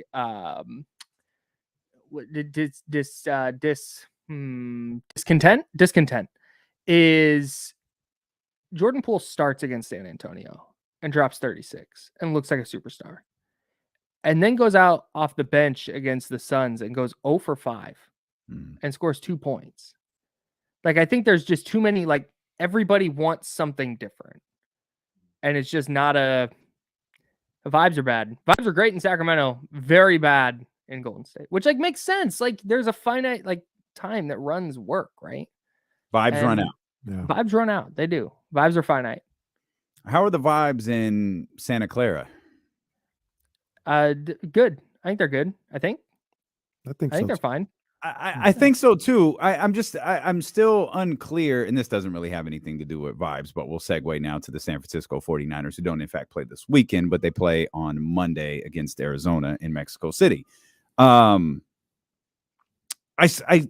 don't have a grasp for what this team is yet. I don't like the NFL is just like mediocre, just like across the board. The NFL is just full of like, these teams are fine. They're good. Mm-hmm. They're okay. And it's why I continue to look at the San Francisco 49ers roster and go, yeah, they're good. They're fine because that roster's loaded.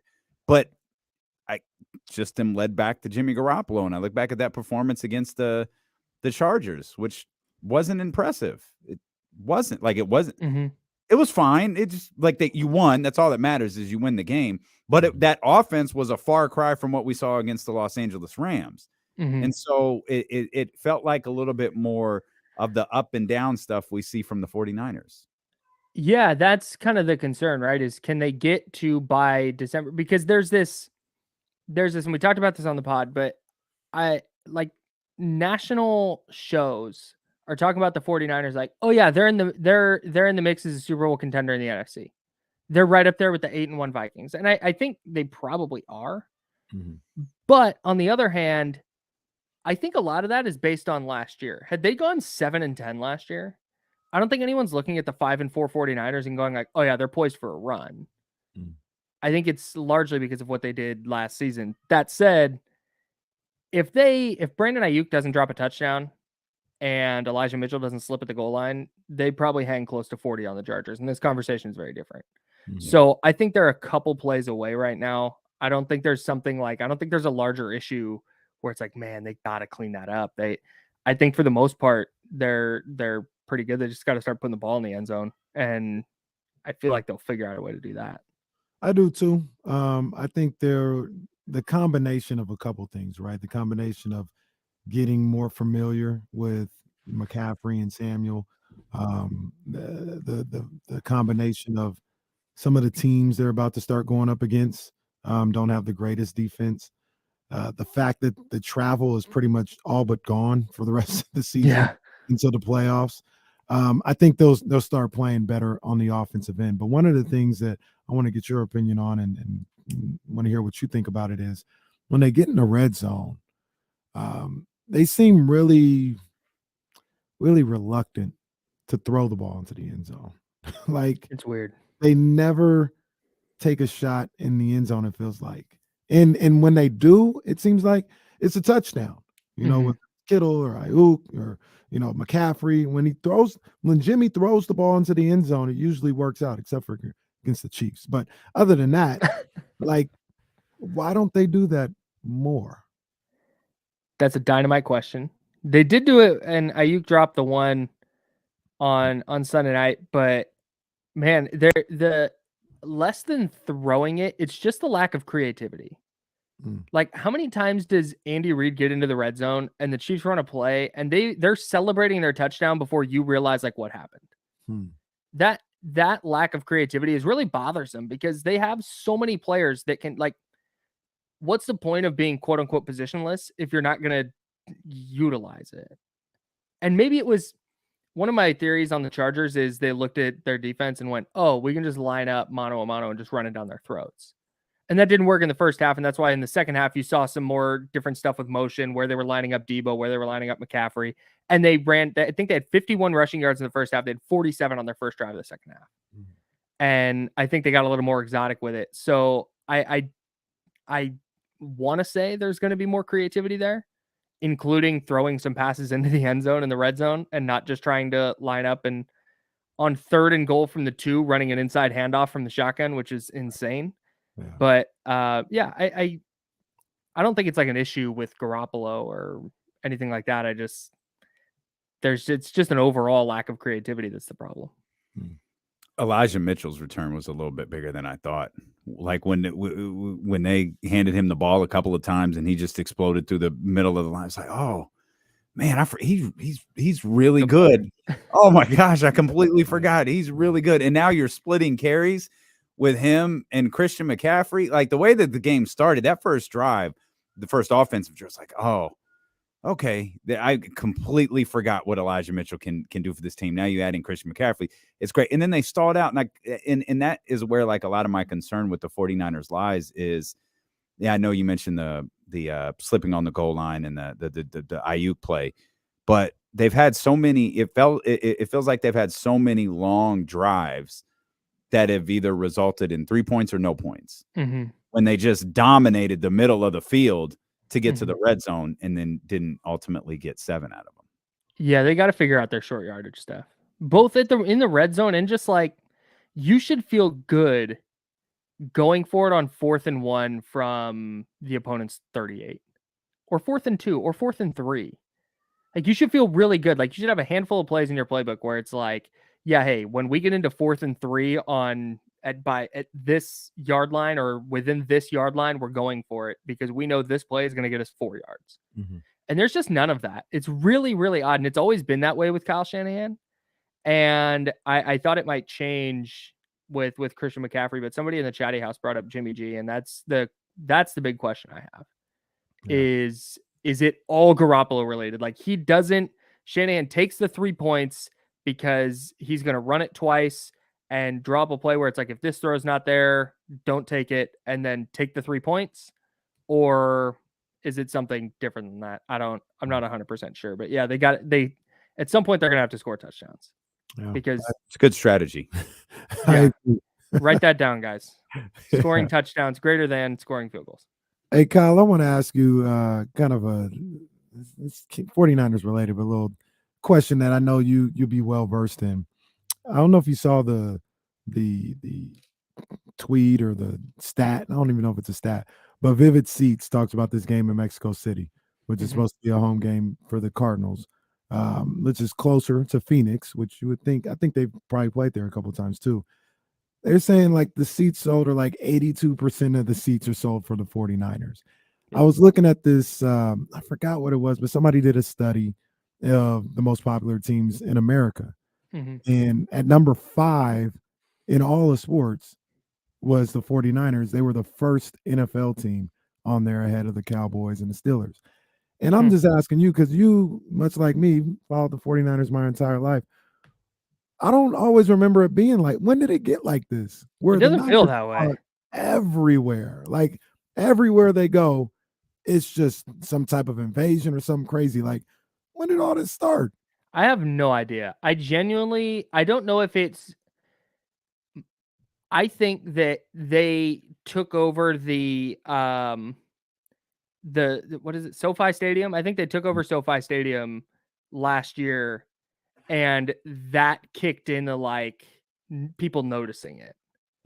Because remember in 2014 they opened in Dallas. That was crazy. And there was all the red in Dallas. Mm-hmm. So I don't think this is new. I think people are just writing stories about it every single week. Yeah. Every week. We know Niner fans travel. Like we're on it. We got I'm it. sensing you're tired of those stories. Really it's more like you're watching a press conference, right? And it's like, hey, his question on this question on Elijah Mitchell's usage. Oh, and this Javon Kinlaw question. Hey, what was it like having the faithful turn out tonight at Ameritrade Stadium or whatever it is in Carolina? Like, who cares, bro? What was it like? Oh, it was terrible. Yeah, we hate these fans being here. It was awful. And it's we like, stay their ass at home. And it's the same answer every time. Yeah, we love our fans. You know, it's really helpful. And they went to a silent count at one point. All right, man. Did the Niners blow out that team because they had to go to a silent count? No. Like, it's cool. It's undoubtedly really cool, but like, come on. Didn't Matt Stafford's wife do a podcast about? Yeah, she was disgusted. She was really upset about it. This is crazy. She drops is a drop on our station that we use a lot. This is crazy. It's really intense. We use this drop a lot on our station. Sensational. That's the one we use. So good. Sensational. I told Kyle Kyle was like, if you can get him to say sensational, that'll be all time. Heather's like, what is this? Because I put it on my Instagram. Dude, I put together a dissertation on like, okay, this is Future. Here's him. Here's the sensational video. But here's also how he talks. Okay, so now Terrence Davis. And I ran through the entire spiel. It's great. That's fantastic. That makes me. And she She's didn't such leave. a keeper for She didn't listening. leave you She was after that. enthralled. No, she's such a keeper terrific. for listening. If I tried to do that with Jazz, she would have stopped me at, all right, here's how it started. She would have stopped me. I really don't care. Please. She's like, if you can't explain this to me in 10 seconds, I'm out. That's facts. Kyle Madson, Candlestick Chronicles, Niners Wire, 95.7 The Game. We appreciate you as always. James Ham joins us when we return here on Sacramento Sports Leader, ESPN 1320. Clear. Yeah. Dope. Excellent. Oh, man. So my buddy and I, for Christmas every year, we get each other something like some kind of sports apparel. And that has now turned into jerseys. Oh. And I got him kind of as a bit, but half as a bit. I got him a Kelly Oubre Warriors jersey a couple years ago. And I was like, this will be funny because he's not going to be on the team for more than a year. And it's the dope. It's like the black, the town jersey. It's sick. But anyways, and then he got me a Steve Kerr Arizona jersey, which is one of my favorite possessions. And now the pressure is on to like get the best. He's a Bulls fan. He's from Chicago. Lives in Arizona now. So to get the best non-Bulls jersey I can find on like Mitchell and Ness, or I don't want to get him like something knockoff. Why Mitchell and Bulls? Because that's kind of the shtick. Oh, okay. Is like getting a jersey of not your favorite team. Oh, got you. Yeah. Got you. Okay.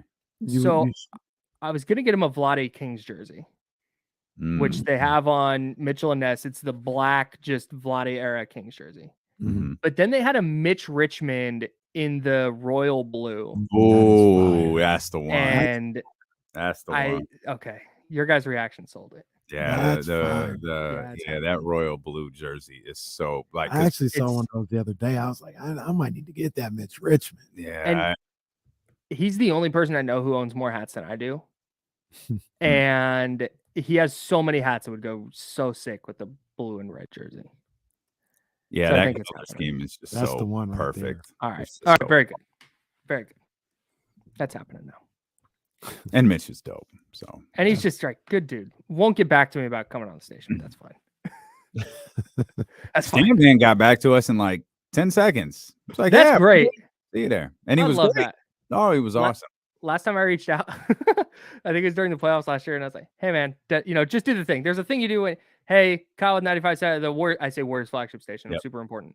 I go Warriors flagship station. Can you come on and talk about this and this?" And he responds, "I'll pass, thanks." Damn. All right, man. I think because he'd been traveling and stuff, but Sure. Oh no. Tough. So we had one where we reached out to somebody who's probably been on your show 1,000 times, and he told Jesse, "I'm on vacation." All right, cool. I don't know if he was on your show later that day or the other side of the street. It was the other side. So he was on the across the street in San Francisco, and then like wrote an article, and then had like 4 TV appearances. Just wouldn't come on the show, but told us he was on vacation. Like we weren't gonna see him everywhere. I'm trying to think of who it might be. Oh, it was Mark Spears. Okay, yeah. Mark All right. Spears. That's super We funny. were dying. The first time Jesse reached out to him and said, "Hey, can you come on the show?" He said, "Oh, I can only go on the ESPN station." Jesse was like, "We are the ESPN." Like, yeah, man, you got it. Oh, I love Mark, but he has hit us with some wild excuses before. The vacation one's funny because it's like, bro, we can see you. Like, you're outside right now. Mark is our guy. I saw Mark on Tuesday, man. And Yeah. it was all love, man, when I see him. Oh yeah, for sure. He's a good dude. Yeah, I saw Mark too.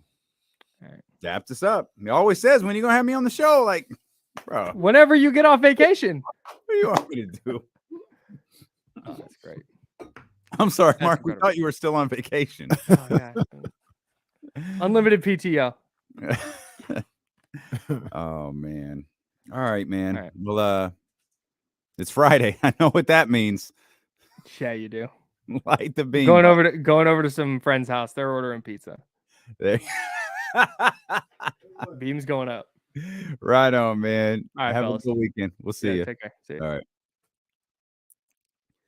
Tremendous. Oh, wow. Wow. 10 years ago. Wow. Good call, Bryce. How did they debut? You remember? They rushed Ryback like they were like Punk security detail. If I remember correctly, they were wearing like mock turtlenecks. They were wearing all black, but they didn't have the vest on yet. And they came in as like Michael Cole was like, "Hey, that's Roman Reigns from NXT," or were they completely? No, they can't. Yeah, they acknowledged they were from NXT. And then they started having like backstage promos where Roman wouldn't say anything. And I think Dean did most of the talking. Hey, whatever happened, and I was watching it this time, but I guess I didn't pay attention. What was that whole the brand X takeover? Remember like 2-3 years ago? They tried to take over Raw or something like that. Oh, yeah, when they had the NXT takeover. I guess it was NXT. Yeah. But then they have like, but I can't remember the reason why they did it. I think it had something to do with the pandemic. And so the rosters were really shortened. And but they well, this is gonna bother me. So what are we gonna do now? They did it before the pandemic because they were beating people up backstage. Jesse, you remember this? And it was like black and yellow. Yeah, that was NXT. Was it NXT though, or was it like someone like an X? Not XT, obviously, but I thought it was something else. You remember this, Jesse? I think Kenny's got his years wrong. Are you talking about Nexus when they were beating up John Cena and stuff? I think it was Nexus. That was a long 10 time years ago. Yeah, it was not that 2 many years ago. Where they beat up John Cena, but they beat. Well, no, I got the factions mixed up because I think NXT did. They remember they were taking over the whole company. Yeah, like that was a couple of years ago. Yeah, yeah, but that was I remember before that. the pandemic, though. Okay, I remember it because I remember AAA. I remember it being a big deal that NXT got the best of Raw and SmackDown or something, and I remember Triple H in the ring with all of his guys. Nexus was different. Nexus is when they came out and beat the crap out of John Cena and like tore the ring up. And the funniest thing was, it's this takeover. It's like no one came out to help John. They just like John Cena he just got destroyed by like 15 guys. And then they just pay off that whole storyline by just John Cena burying them all. And then John Cena just beats all of them. And they fire Daniel Bryan. So there you go. That's what happens during the commercial breaks over on twitch.tv/ESPN1320, youtube.com/ESPN1320. Quick housekeeping note. Sorry, that's such a stupid. I thought you were going to say something about that. That's very radio cliche. Stupid. I don't have a problem with it though. But it's dumb. It's like saying on the other side. It's the exact on the other side of what? Cindy Brunson used to say that all the time. Commercial break. No, what you do is you build momentum going into the commercial break. You leave everybody hanging, and then you step out and you come back. On the other side, when I come back, I'll tell you why Nexus reminds me of this year's Sacramento Kings. There you go. That is a tease right there. That is a tease right there. And I forgot what I was going to say. So it's probably, hit the thumbs up. That's all I was going to say. Yeah, that's literally all I was going to say. If you're on youtube.com/ESPN1320, it's been a great week over there on the video streaming services. We appreciate all of you. Already well past 200 thumbs up. Let's see if we can get to 3 or 4, man. But if you're watching right now and you haven't hit the thumbs up yet, or if you haven't hit the subscribe button yet, please do that. Do the same thing on Twitch. If you're not a subscriber or a follower on Twitch, hit the follow button, man. We've got you covered. You can follow us across our social media platforms at D'Lo and KC, at IMK Diddy, and at Damian Barling. Drake bars will now be dropping on Instagram. Yeah, man. Each post game. Let's go. Kings win. Let's go, baby. Um, Hey, can I give a congratulations to Janae Aiko and Big Sean? They had their kid. Yeah. Their son Noah. Congratulations to them. Indeed. Congratulations. I'm to partial them. to people having babies right now. It's so beautiful. Yeah. Countdown is on. We're a week away. It's the final countdown. We're literally what, 8 days away? I mean, at least. We're at the most. We're at the most 8 days away. If little girl don't come anytime before then, she will be out next Saturday. And there's a very real. So we're just a housekeeping note. We're doing the shows from home next week, in case Kenny has to leave in the middle of a show. He doesn't have to race back to Elk Grove. He can just be at home and be right there. Water broke. I gotta go, buddy. You're on your own. We keep like. Hold on, Jazz. Let me get this last point about the 49ers win against the Cardinals. Hang on. Just hang tight. We break in 5 minutes. Just wait. Can you wait till the can you wait till the 43? Just wait till the 43, Jazz, and we'll get out of here. But yeah, countdown's on, man. Countdown, we're excited man. for you. Yes, indeed. Got a little turkey in there. And yes, you do. Yes, you do. Boy, man. Oh, yeah. Y'all are going to have a hell of a Thanksgiving if that baby's not born yet. We're just going to be sitting around on Thanksgiving and then packing our bags because we're going Friday. We're going Friday. Yeah. Baby on the way. Let's go. But the naming rights for the baby have not been sold yet. Music Daily Caraway. Let me tell you, there have been Brock, you're gonna have to come out the pocket a little bit more. You're gonna have to come out the pocket a little bit more if you want the naming rights. There have been pregnant women all over this building. Like there's a girl at 98 Rock who was pregnant. I know Katie on the Wake Up Call has had, a baby relatively recently. I'm sure like Babies R Us sponsored. How come we're not sponsoring Kenny's baby? Why? Where is Bye Bye Baby when you need it? Like how come no one wants to sponsor Kenny's baby? Can't believe. I think it's sexist. Because it's a girl? No, not because you're having a girl. They're girls. Like why do all of the businesses? I'm going through it too. That's right. Though you look significantly more comfortable the other night than Jasmine did. Jazz did not look comfortable. She's over the other night. I'm sure she is. She's done with this. David said pre-rolled caraway. Oh no. Light the beam caraway. Wilson's still going with at Nani Caraway. That's a favorite of mine. At Nani Caraway. LeBronia Caraway. Well, it should just be a liar. He's just born liar. Jesse said the top 6 seed Caraway. Oh man, I like LeBronia and Light the Beam. Tessie Caraway. That's a favorite. I'm gonna pass these on to Jazz. See what she says. Don't do that, please. Do not do that. It's just a bad idea. Combine both of them, Mark Wong. LaBeam Caraway. LaBeam Caraway. Again, I suspect the baby might be a liar. Any La in it, the baby's going to wind up a liar. Be a liar. Allison says La Dodger Caraway. Hell no. How much money? How much money would it cost for the naming rights? Hey, man, not all money is good money. No.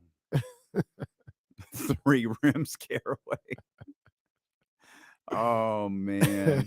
All right. I just think I think baby stores and all of these places should be lining up to sponsor. And we're gonna be using them for at least 2 years. It's gonna be a 2-year contract with Bye Baby. Oh man, Cole, I don't think has ever had a good idea in his entire life, but sensational Caraway. Come on, Cole. Cole, you out the doghouse with that one. Sensational Caraway. Sensational Caraway. I love it. That's fantastic. James Ham said to join us here in just a heartbeat. You're listening to D-Lo and KC on KIFM West Sacramento 98.5 FM, KRX QHD2 Sacramento, ESPN 1320, driven by last year's Elk Grove Dodge. Always live on the free Odyssey app, live on Twitch, live on YouTube as well. Wherever you are, we appreciate you so much for being with us. All we do in Sacramento is win basketball games. Whether you coach David, Patrick, and the Sac State Hornets, who are now 3-1 after winning their home opener today, or you're the Sacramento Kings, who have won their 5th in a row after beating the San Antonio Spurs. Thank you. The San Antonio Spurs. Sorry, I'm trying to see what Jesse's telling us. Oh, we're out at 58. I completely did forget. I swear. I get lost on. Jesse knew I was just about to go to work. I was about to go to work, but I can't. As soon as you read the idea, it's like, oh, he forgot. Because we got to go to break. James Ham joins us next year on ESPN 1320. Yeah, complete. I'm glad I checked, too. I was like, what is Jesse? Was someone on the phone? Whoops. I forgot. I'll be right back. Oh.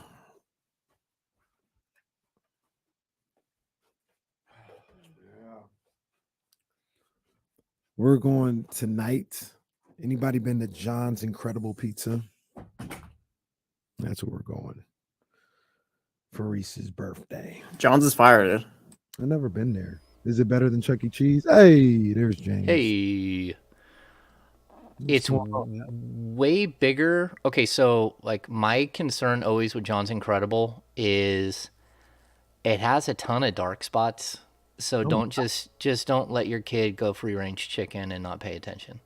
Oh my goodness. Yeah, so or if you're sending them with a bunch of people, like if you're going with a group, make sure that they do the buddy system and they tandem up and all that stuff. I think John's is cool, but again, it's a really, really big building with a lot of really strange dark areas, and that's as someone who has kids, that's something I always look out for. Like I don't feel comfortable if you don't have your eyes on somebody. Will I be able to have a good time at John's Incredible? Yeah, I mean, like there's no big ride or anything, but there's video games all over the place and stuff. Video games. I like the Pop-A-Shot, all that other They do have beer. He's asking if they're doing heroin in there. No, I'm not worried. I'm not worried about that. I'm worried about creepers. That's what I'm worried about. Yeah. They're doing heroin. No, I'm worried about creepers. That's all. Like because places like that, that's where creepers go because they know that there are kids and there are dark spots and there are places that they, so just a heads up. That's all. Good looking. And that might not be fair to John's Incredible because I've never heard of anything happening there, but you'll get there and you'll be like, okay, if I'm thinking about this, like, I'm not someone who goes into a building looking for an escape route, but I am someone who walks in if I've got a bunch of kids with me, worrying that I know where every kid is and that they're okay and all that. Yeah. Anyway. Oh man, who said that? That was funny. I think it was Bryce. heroin. They're doing the heroin in the back room. I mean, that's possible. Like, to get through a shift at John's Incredible, you might need to. But yeah. Yeah. Oh man. No, They- just be vigilant. That's all I'm saying. Just keep an eye out for everyone. I went to Dave and Buster's when we were in a basketball tournament in LA, and it's the one in Orange County. Man, that thing is fire.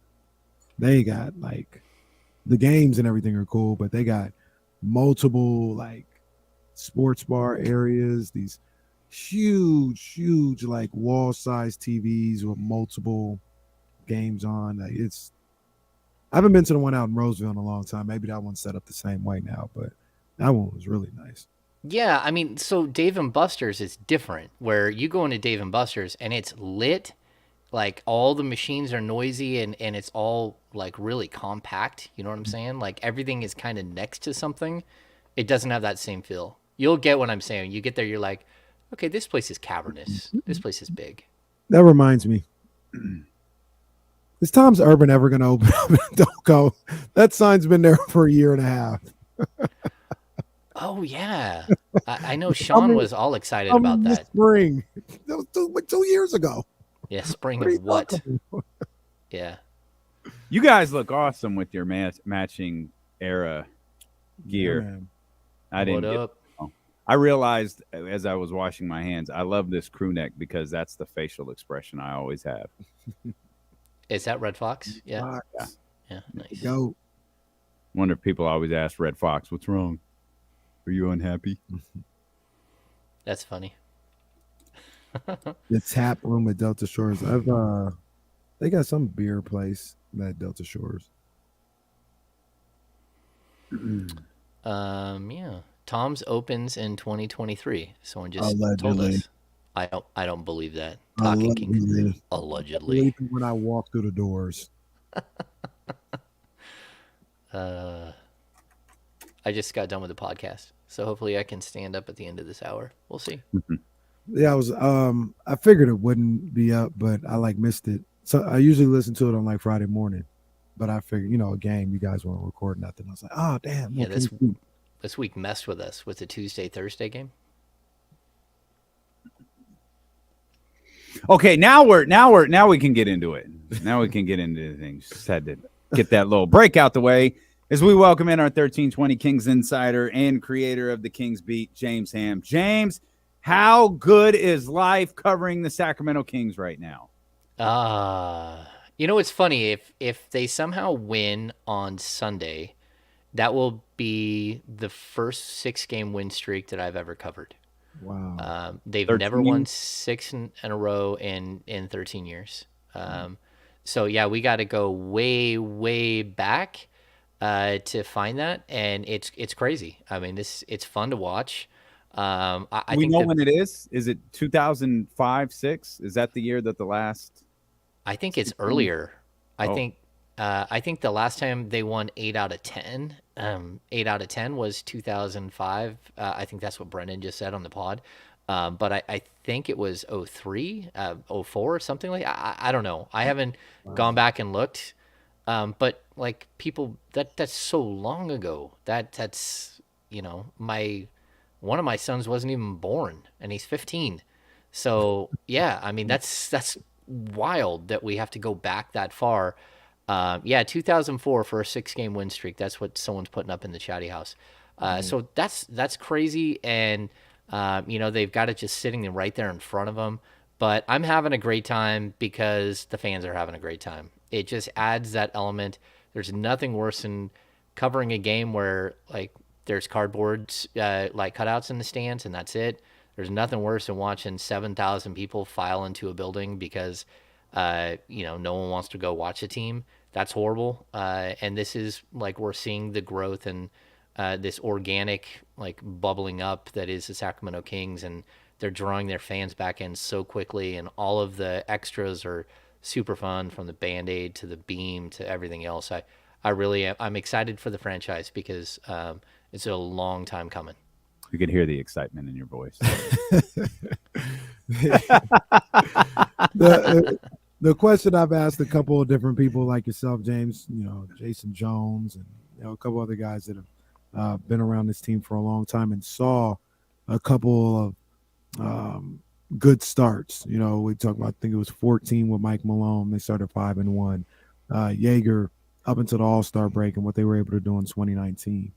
And I was just asking and trying to figure out what makes this one feel like it's different than those other two. I have my thoughts about it, but what are your thoughts? What makes this one feel different than those two? Okay, so a couple of things. Number one, this team could be 8-0 on this stretch, or they could be they could be like rolling even better than they are. The two losses are tough, right? So that would be the first thing. I'd say the second thing is what we saw last night in post game, and they brought out Malik Monk, and he said it like, "Hey, yeah, coach said we weren't very good offensively tonight, but we're getting better." And then Trey Lyles came out and said, "Yeah, we're not great on offense tonight." And then I asked Trey Lyles, I looked at the box score, I'm like, who in the world told you weren't good on offense tonight? First of all, you scored 130 points, so that's one thing, but like the Kings shot 57.8% from the field, 40% from three, and 91.7%. You said that to Sabonis. From the line. Sabonis started laughing like, oh my God, those were our numbers? Yeah, he said those were our numbers. He's like, and coach said we weren't good. Damn. Like that's not okay. And I said the same thing to Mike Brown, and Mike Brown started laughing. And I said the same thing to Trey Lyles. They're just like, wait a sec. Coach said we weren't good offensively. And like, it's one of the most complete offensive games the Sacramento Kings have played in the last 2 decades. And like coach said, it's not good enough. I mean, they had 28 assists, only 13 turnovers. Like they were really, really good. Now, did I agree that the ball got sticky at times and things kind of went haywire here and there? Sure. But at the end of the day, that team rolled up. They won by 18, and it didn't feel like they were going to win by 18, but they won by 18. Yeah. They dropped a team, and they've scored, what is it, something crazy like 283 points over the last 2 games. That's wild. Wow. Yeah, you said it didn't feel like, and Mike Brown's thinking, because the game was sloppy for a while. Yeah, it was a lot of just back and forth between the two, but then there was a moment, and offensively we credited it to De'Aaron Fox and Malik Monk, but it feels like it all started with Donovan Mitchell and what Donovan Mitchell was doing defensively himself, and then what he was yelling at De'Aaron Fox and the rest of the team to do defensively. And it felt like from that moment on, De'Aaron took the game over with Malik Monk, and it was done. Yeah, Davion, not Donovan, but that's no, it was Donovan last night. I don't know if it did. Donovan, he made his way to Sacramento. He was part of it, part of it all. Yeah, so Davion, yeah, I think he brought some energy, and it was either 2 or 3 offensive fouls he drew like in a short span. He took the ball to the rack once or twice. You could see his confidence building. And I think like really the cool thing about this team that Fox talked about it, but it's also something that I'll go back that the coaches have talked about, like when they come through Sacramento in the past, like if you can get like 2 or 3 guys on a roster that can go for 30 at any moment, then it makes life difficult. But when you go up against a team that like 7 guys can get you 25 on any given night, that makes it so incredibly hard to stop. And I every night we're seeing someone new step up. And, I think Trey Lyles like had a big moment in the game last night. The game before was Terrence Davis. I mean, I talked to somebody within the Kings too the other day, and they said, do you realize that the Kings scored 153 points on Tuesday night? Terrence Davis had 31 points. No one else on the roster scored 20. How do you get to 153 when no one else scores 20? 39 assists. And again, you look at 39 assists, how crazy a number that is. 8 Sacramento Kings players had 3 or more assists. Like, I don't even think I've ever seen something like that where 8 different guys have 3 or more assists in a game. And it's absolutely crazy that we're seeing someone new step up every night that, Herter can burn you, and Monk can burn you, and Fox and Sabonis. And Harrison Barnes is come back to life, where, you know, Keegan Murray will have a moment where he just goes nuts. But then you got Terrence Davis and you got Trey Lyles. All these guys are giving you moments that are really strong. And, you know, Davion will have his moment too, where all of a sudden he steps up. He had the game where he put 24 when Fox got hurt.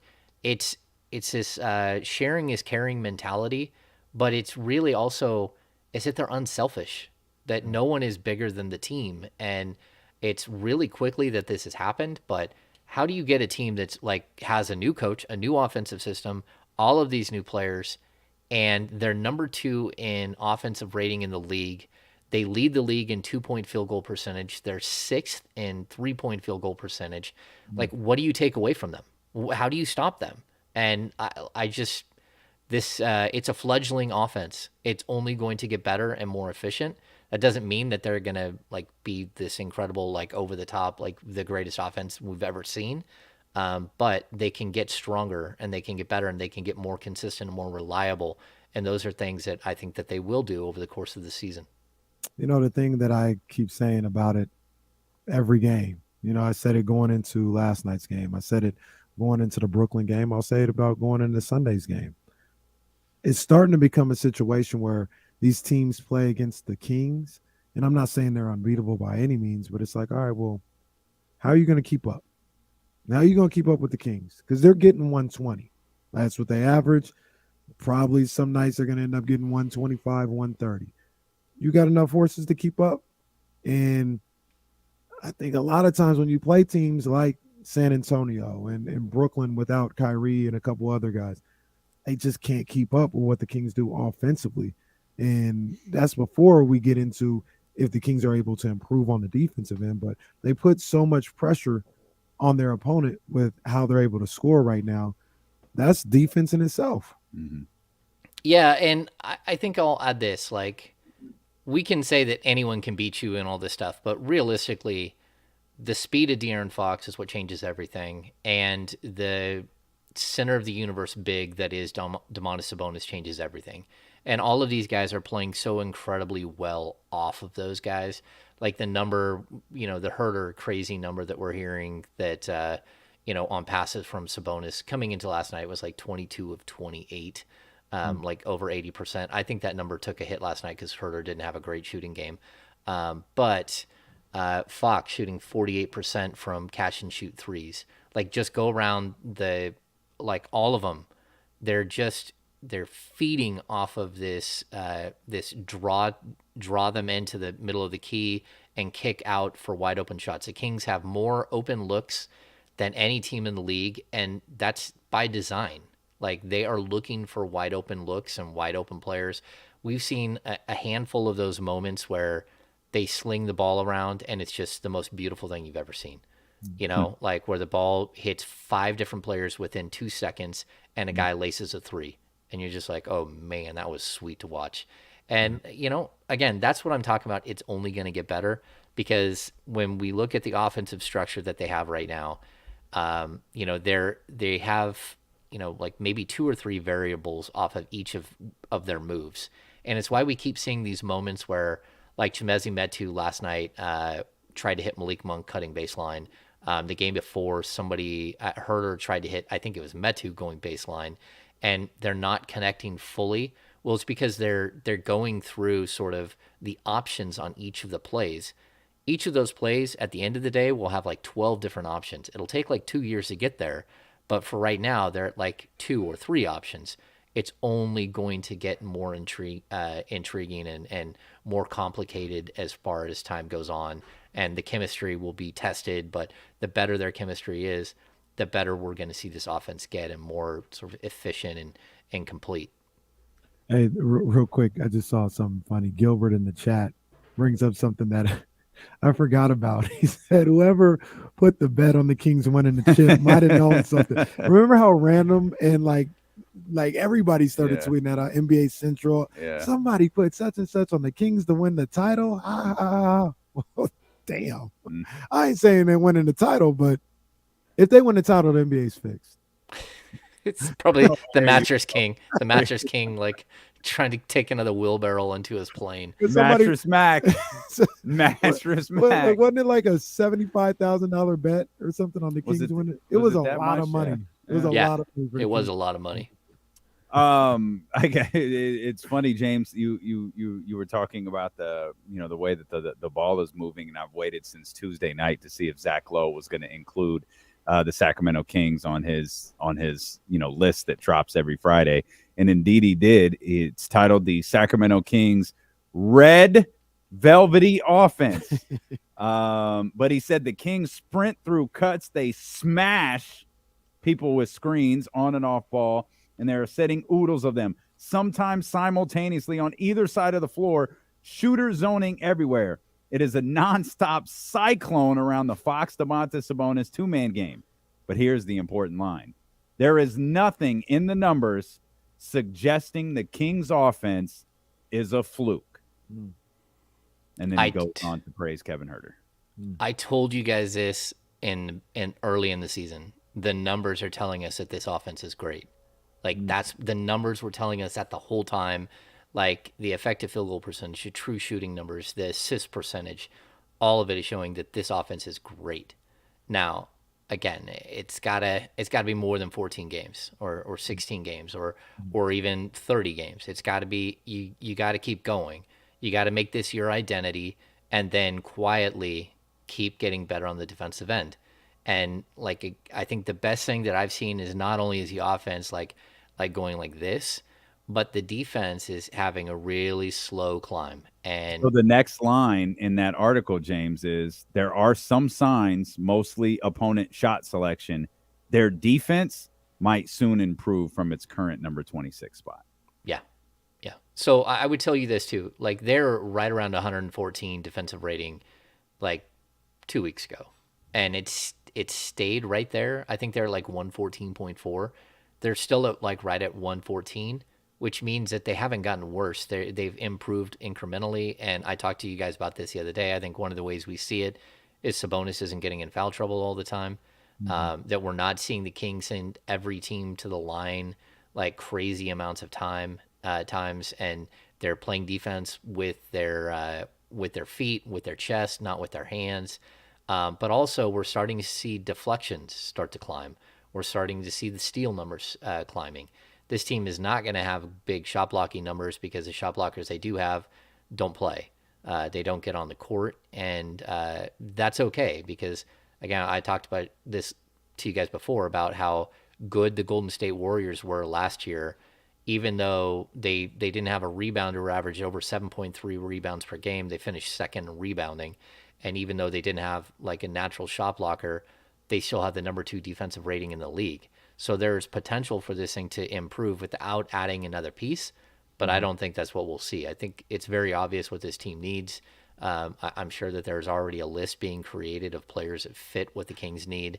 And I'm sure that Monty McNair is aggressively looking at ways to get this team over the hump. But now he's faced with the other question that we had at the beginning of the year, which is that dark question of what if they're good? And you get to the trade deadline and you can't trade and you can't make a move to make your team better or lock something up long term because you don't want to upset the apple cart and you don't want the Iman Shumpert thing to happen where you were rolling, you trade Shumpert and you kind of lost your spirit. And so, Monty McNair's got a tough job ahead of him, but the job he's already done, like I think deserves a major, major hat tip.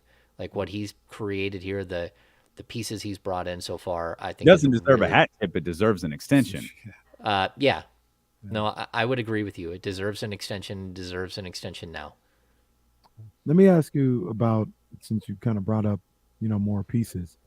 There are rumors circulating around the league. Shams is talking about the Hawks looking to move on, or they would be willing to engage people in John Collins conversations, and and obviously Jay Crowder is out there in Phoenix. Is either one of those guys somebody that you're talking about? When you say, hey, let's see if we can get better and secure some stuff, or like, what do you think about those two options? Yeah. First of all, I don't know how John Collins is having such a bad season. I hadn't looked at his numbers, but the fact he's averaging only 12.6 points, 7.7 rebounds, and he's shooting 22.7% from three. This is typically a knockdown 3-point shooter. He's been a very good 3-point shooter throughout his career. The key to John Collins is number one, he's young. He's 25 years old, but also that he's under contract long term. Like if I'm the Kings and I'm gonna risk anything at this point, you have two avenues you can take, right? You can try to swing for the fence and add this big piece, or you can try to like tinker and bring in someone without upsetting the rest of what you're trying to do. So Collins is under contract, 25.3 next year, 26.6 a year after, and 26.6 the year after that. So you're looking at a guy who's under contract for 3 years. And those numbers, those 25 million, 26.5 million numbers, they shouldn't scare people because the salary cap, the NBA salary cap is about to go up, not this next year, but the year after, like over 150 million. And then the television deal is being reworked, and that could make that salary cap jump even more. So when you have these players who are already under contract, like a Kevin Huerter, and then you can add these other pieces, then, you've got some good stuff happening, especially, if you're going to trade for a 25-year-old guy who's under contract for another 3 years after this year. That would tie him up to the same exact contract length that basically Fox and Huerter are already under, but also Keegan Murray, like most of your team. You could actually be building something for the long term. But in order to do that, this is where I kind of bring in this variable. Are you a team that's going to use someone like Richaun Holmes and go find a better piece that sort of rebalances your roster and give him an opportunity to go somewhere else and get a fresh start, but also bring in a piece that might work for you and what you're working on the fringe of your rotation and your roster? Or are you going to do something that really has a potential to either work really well and put you over the top for the next 5 years, or like cost you a bunch of positivity in the locker room? And that's a really tough decision for Monty McNair to make because he knows it. He knows that the chemistry, that he knows that if you're going to make a move for John Collins, it likely includes Harrison Barnes. And what does that mean for the team? Because Harrison Barnes is more than just a player. He's a guy, he's a leader. He's a community guy. He does a lot of good work for this team. So it really does come down to like these two decisions. Like, do I just tinker and hope that I do enough, or do I maybe take a little bit of a step back right now to take a massive step forward in the future? And again, the Kings were all in on John Collins last year. And like, from what I know, they had come close to making a deal for John Collins at the deadline when they picked up Sabonis. So it's not like that those two teams haven't had conversations. They had conversations this summer and brought in Kevin Huerter. So yeah, it's interesting. It's interesting to see where they're at. Isn't Kevin Huerter the first person you go to? Hey, what's the deal with your boy John Collins there in Atlanta? Like, what's his vibe like? Yeah. I'd ask him. Yeah, I would ask him. I would ask. I think Alex Lynn was there with them for a little while. Like, you can get some good research, but also, like, remember that I don't know how long ago it was, but Wes Wilcox was also in Atlanta, and I don't know if they overlapped, right. but there's certainly some time there where it's possible that they did, and I would have to look it up. I don't know why. I don't know, the exact specifics and dates and stuff on that. But I would also tell you that, like, this is a moment where, the Kings have some big decisions to make, and what do they do in those, in those moments? Because it's, you want to set yourself up long term. That's where I would say, like, Jay Crowder is nice and might be impactful, especially if you're only giving up, someone who's out of your rotation like Richaun Holmes. Yeah. But he's a rental. Like, are you going to go all in on a rental, and or are you going to go get that last piece that might fit for you long term? And that's a big decision. Real quick, KC, we've got tickets to see the Sacramento Kings and Detroit on Sunday. Marvin Bagley's triumphant return to the Golden One Center. Cheer that man in his future endeavors.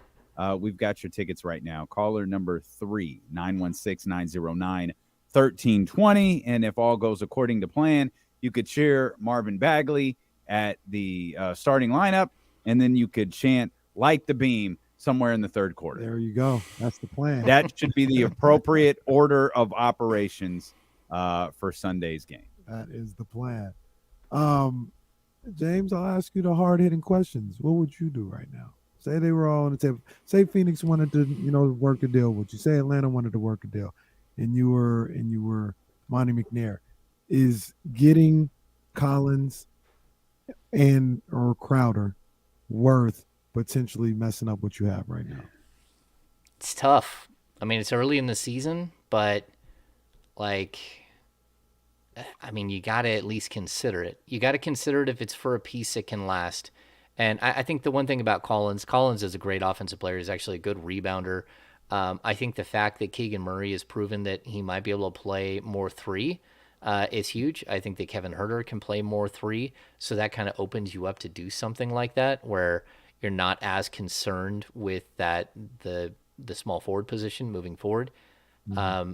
And then, look, Monty McNair is the only one. Well, Monty McNair and Harrison Barnes and his agent, they're the only ones that know what exactly could possibly work out between those two. If you could keep Harrison Barnes in a Kings uniform for the next 3 years, and he's going to be the player he is today, not the player we saw in the first week of the season, mm-hmm. Then, you're talking about 31, 32, 33-year-old Harrison Barnes after this season. He still has a lot of game left in him. And so that's one thing that I would look at. What is the chance of me being able to retain Harrison Barnes? And only those guys can know, how far advanced those talks had gotten at some point, whether they had extension talks, whether, those extension talks could be brought up again at the end of this season. But if I know for a fact that I'm losing Harrison Barnes at the end of the year, I'd rather bite the bullet right now, today, and give myself 65 games to refigure out this lineup and work through it. And so I guess my answer would be, yeah. I mean, if the player is right, the fit is right, and it's going to be a long-term situation in Sacramento, someone under contract who fits the age arc of your team. Again, we can talk about this all day long, but Huerter, Fox, Monk, Davion Mitchell, all 24, Sabonis 26. Harrison Barnes is a one veteran who's at 30, who's actually playing major rotational minutes. You tuck a guy like John Collins in there at 25 years old, and he fits what you're doing today and tomorrow and the year after that and the year after that. I've got questions. We're going to expand on this conversation when we return. The Lakers are getting desperate. Desperate-er. Apparently, they're monitoring the Miles Bridges situation. Oh, my gosh. We'll step out. We'll come back much more with James Ham when we return here on Sacramento Sports Leader, ESPN 1320. I caught James's cringe face right as we were going to commercial. Oh, man. Oh, that's bad. Yeah, that's bad. They're monitoring it. Oh, that's bad. Meaning we're going to float this out there and see how people respond to it. And yeah. Yeah, not good. You know what they should have done? They should have waited a couple of days and seen if Twitter died, and then it's easier to monitor it then, because then you don't have the fan reaction and the. Yeah, that is, again, Marcus Andre in the chatty house said that's terrible. I agree. Yep. I don't know what it means. Again, I think that, people in life should get an opportunity to redeem themselves and to have second chances. But that doesn't mean that you get to redeem yourself and have your second chance on, in an NBA league. I think you can redeem yourself in a lot of ways in life, and it doesn't have to be for representing a city and a franchise and everything else. And the photos were. Yeah, that's the thing. Sometimes with stuff like that, it's best to just kind of leave it. But when you've got photos attached to it as a part of the police report, man, that's photos and all this. I just don't know how you can rationalize that. Man, the videos, which she went on social media with the kids and everything else. Again, in the EPL, like Man U has dealt with it with Mason Greenwood, and like I don't think he'll ever play again. Maybe I'm wrong, but like there's a really high potential that he'll never play again. I don't know, again, like he's so young as far as, well, actually both of those guys, but Bridges and Greenwood, they're both so young. But what do you do? I don't know. Tall Chinese guy, why would anyone take a flyer on Jonathan Isaac? Just in all honesty, like I love who Jonathan Isaac could have been as a player, but that was, has he played in Jesse in the had a great 2000s? line one day. Jonathan Isaac is like a myth at this point. Yeah, he's Mr. Snuffleupagus, like from Sesame Street. Mm-hmm. Not everyone understands that reference, but like he's a fictional character. Yeah, like I don't know that he actually truly exists, and his contract isn't great. Like they did actually pay him. Yeah, that dude hasn't played. Oh my gosh. Oh my god.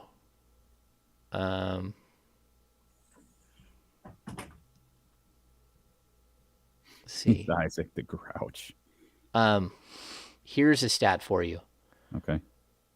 Jonathan Isaac has played 1 game in the 2000s. Oh, no. 3 games. I'm sorry. 3 games in the 2000s.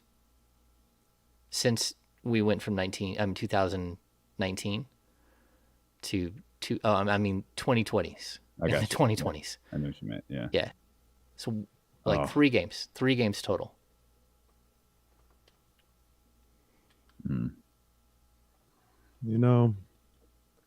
Starting to get more and more grays in my beard. I ain't gonna lie to you. Imagine what they're gonna look like in a month. Well, look, I ain't gonna lie to you. I might come in these studios one day and it'll be jet black. Man, do it. Yeah, You're gonna wash that gray right out of your beard. I don't know if I'm ready for a bunch of random gray. Now, like if I had like a streak of gray, like right here only, like that'd be kind of cool, like a little skunk or something like that. But just little random gray hairs everywhere. Nah, I don't know. I spray my hairline in, bro. Just embrace it. Come on, man. When I let it grow, it's all white on the edges, and I'm doing no shave November. I'm not shaving I'm shaving the sides. About to see you coming with the beard. Let it go. Yeah, I might. It'll probably be down to like here by. So do you shave first? Like, are you shaving first and then do you shave everything first and then you just let it grow for the whole month? No, like I'm shaving my sides and underneath every day. Yeah. But like the goat, I don't really grow in on the sides. It's funny. Me and my son are both doing it. So my son has he's got a little beard growing. He can actually grow on the sides. I can't grow on the sides. And they mess with him at work. They think he's more great beard. Yeah, he's more saucy now with his beard. They call him Bearded Toby. It took a long time. Like I think when I had Reese, that's when I started to be able to connect the beard somewhat. It took a while. Yeah. It takes a lot of patience. I'm not built for that. And Bob says, when I shave, I drop 10 years off my age. And he's totally right. I do. I look much younger when I shave. You definitely do. Yeah, you definitely do. Yeah.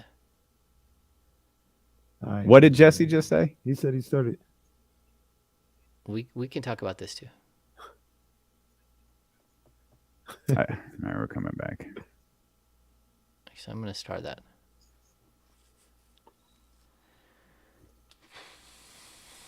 The office is listening. I can't grow a beard, bro. It's not happening. I mean, it can happen. It's multiple colors. Like that's the thing. Like it'll grow in black and gray, like a little bit of blonde. Like it's all over the place. I'll pay you $5. The streets want to see it. $5? Yeah, $5. You mean walking around looking crazy for $5? You know what? I'll match that. Oh, now it's $10. I'm in. We got $15. All right, now. All All right, now I'll think about it. $15. I ain't gonna sleep on $50. Slammy's in. Hey, okay. Well, now you guys have got my attention because I don't got that Kenny Caraway money. So I'll That's hilarious. Dye your beard. Yeah, I'll come in looking like Hollywood Hogan one day. Oh, that'd be amazing. Oh, come on, man. We talked about this one other time. Like I'm not a ginger. I'm a strawberry blonde, right? So Kevin Herter's hair is way darker than my hair, like naturally, and like it's impossible. Like I couldn't wash the gray out because if you go look at like the redhead kit, like the red never looks right. You literally look like you like tried to use a pen and color like your beard. James doesn't know who Seamus is, but for everybody else who does, that's funny. Now we're starting a GoFundMe for my. This is absurd. There we go. This is ridiculous. I honestly don't know how long. It's. This is absurd. You guys are ridiculous. What if Slammy sells it? Okay, if Slammy sells it. Slammy, if you sell it, I'll grow my beard. If you sell it, I'll sell it to somebody, and I got you. But you got to sell it. We got to make money off of it. That's amazing. Then the haircut's gonna get more. My barber's dope. He could probably make it. Oh, it'll be fine. It'll be fine. Yeah, he'll cut it in. You'll be. No, I'm telling you, you're gonna be like Didn't Blake Griffin grow a beard? I always fear like looking like Steph Curry. Like Steph's beard is like a lot. Like it doesn't grow in all of the way. But when it's like when it's red and up, black. though, when it's lined up, Does he ever line up his beard? I thought he's like once you get to a certain amount of money, you don't have to line your beard up anymore. I still unless you're Rick Ross. If you're Rick Ross, Rick Ross gets his beard groomed every day. Rose, absolutely. Outside of that, morning glory. Goodness gracious. All right. Okay, back to the important matters. Or the other. Damon, you said we had some things to talk about when it came to acquisitions and maybe breaking up this team. I wanted to hear your thoughts. So to be clear, James, you said you'd make the move right now.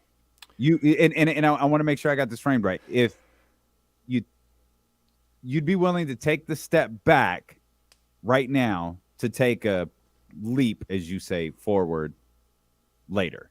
Yeah, because I think what you're doing right now is you're taking a step back in chemistry to take a step forward. But that, again, it would really depend if I knew all of the conversations behind the scenes. If I knew exactly what my odds were of bringing Harrison Barnes back on or even extending Harrison Barnes. But like if you knew what it was that you could do and how long it would, how much money it would take and whether it's a 30% chance or 72% chance that you can bring him back, whatever it might be. Then, like if I had all of the numbers in front of me and I knew exactly what it was, I would really consider it because I think right now you're giving yourself enough leeway, like enough time to make it work, to let the pieces simmer in the pot and kind of come out the other side. And Corey Spiteri brings up in the chatty house a really good point that the Kings and the Hawks already have a transaction on the books, and the Kings, as of right now, they owe the Hawks a 2024 first round pick that's it's top 14 protected. Then in 25, it's top 12 and top 10 protected in 2026.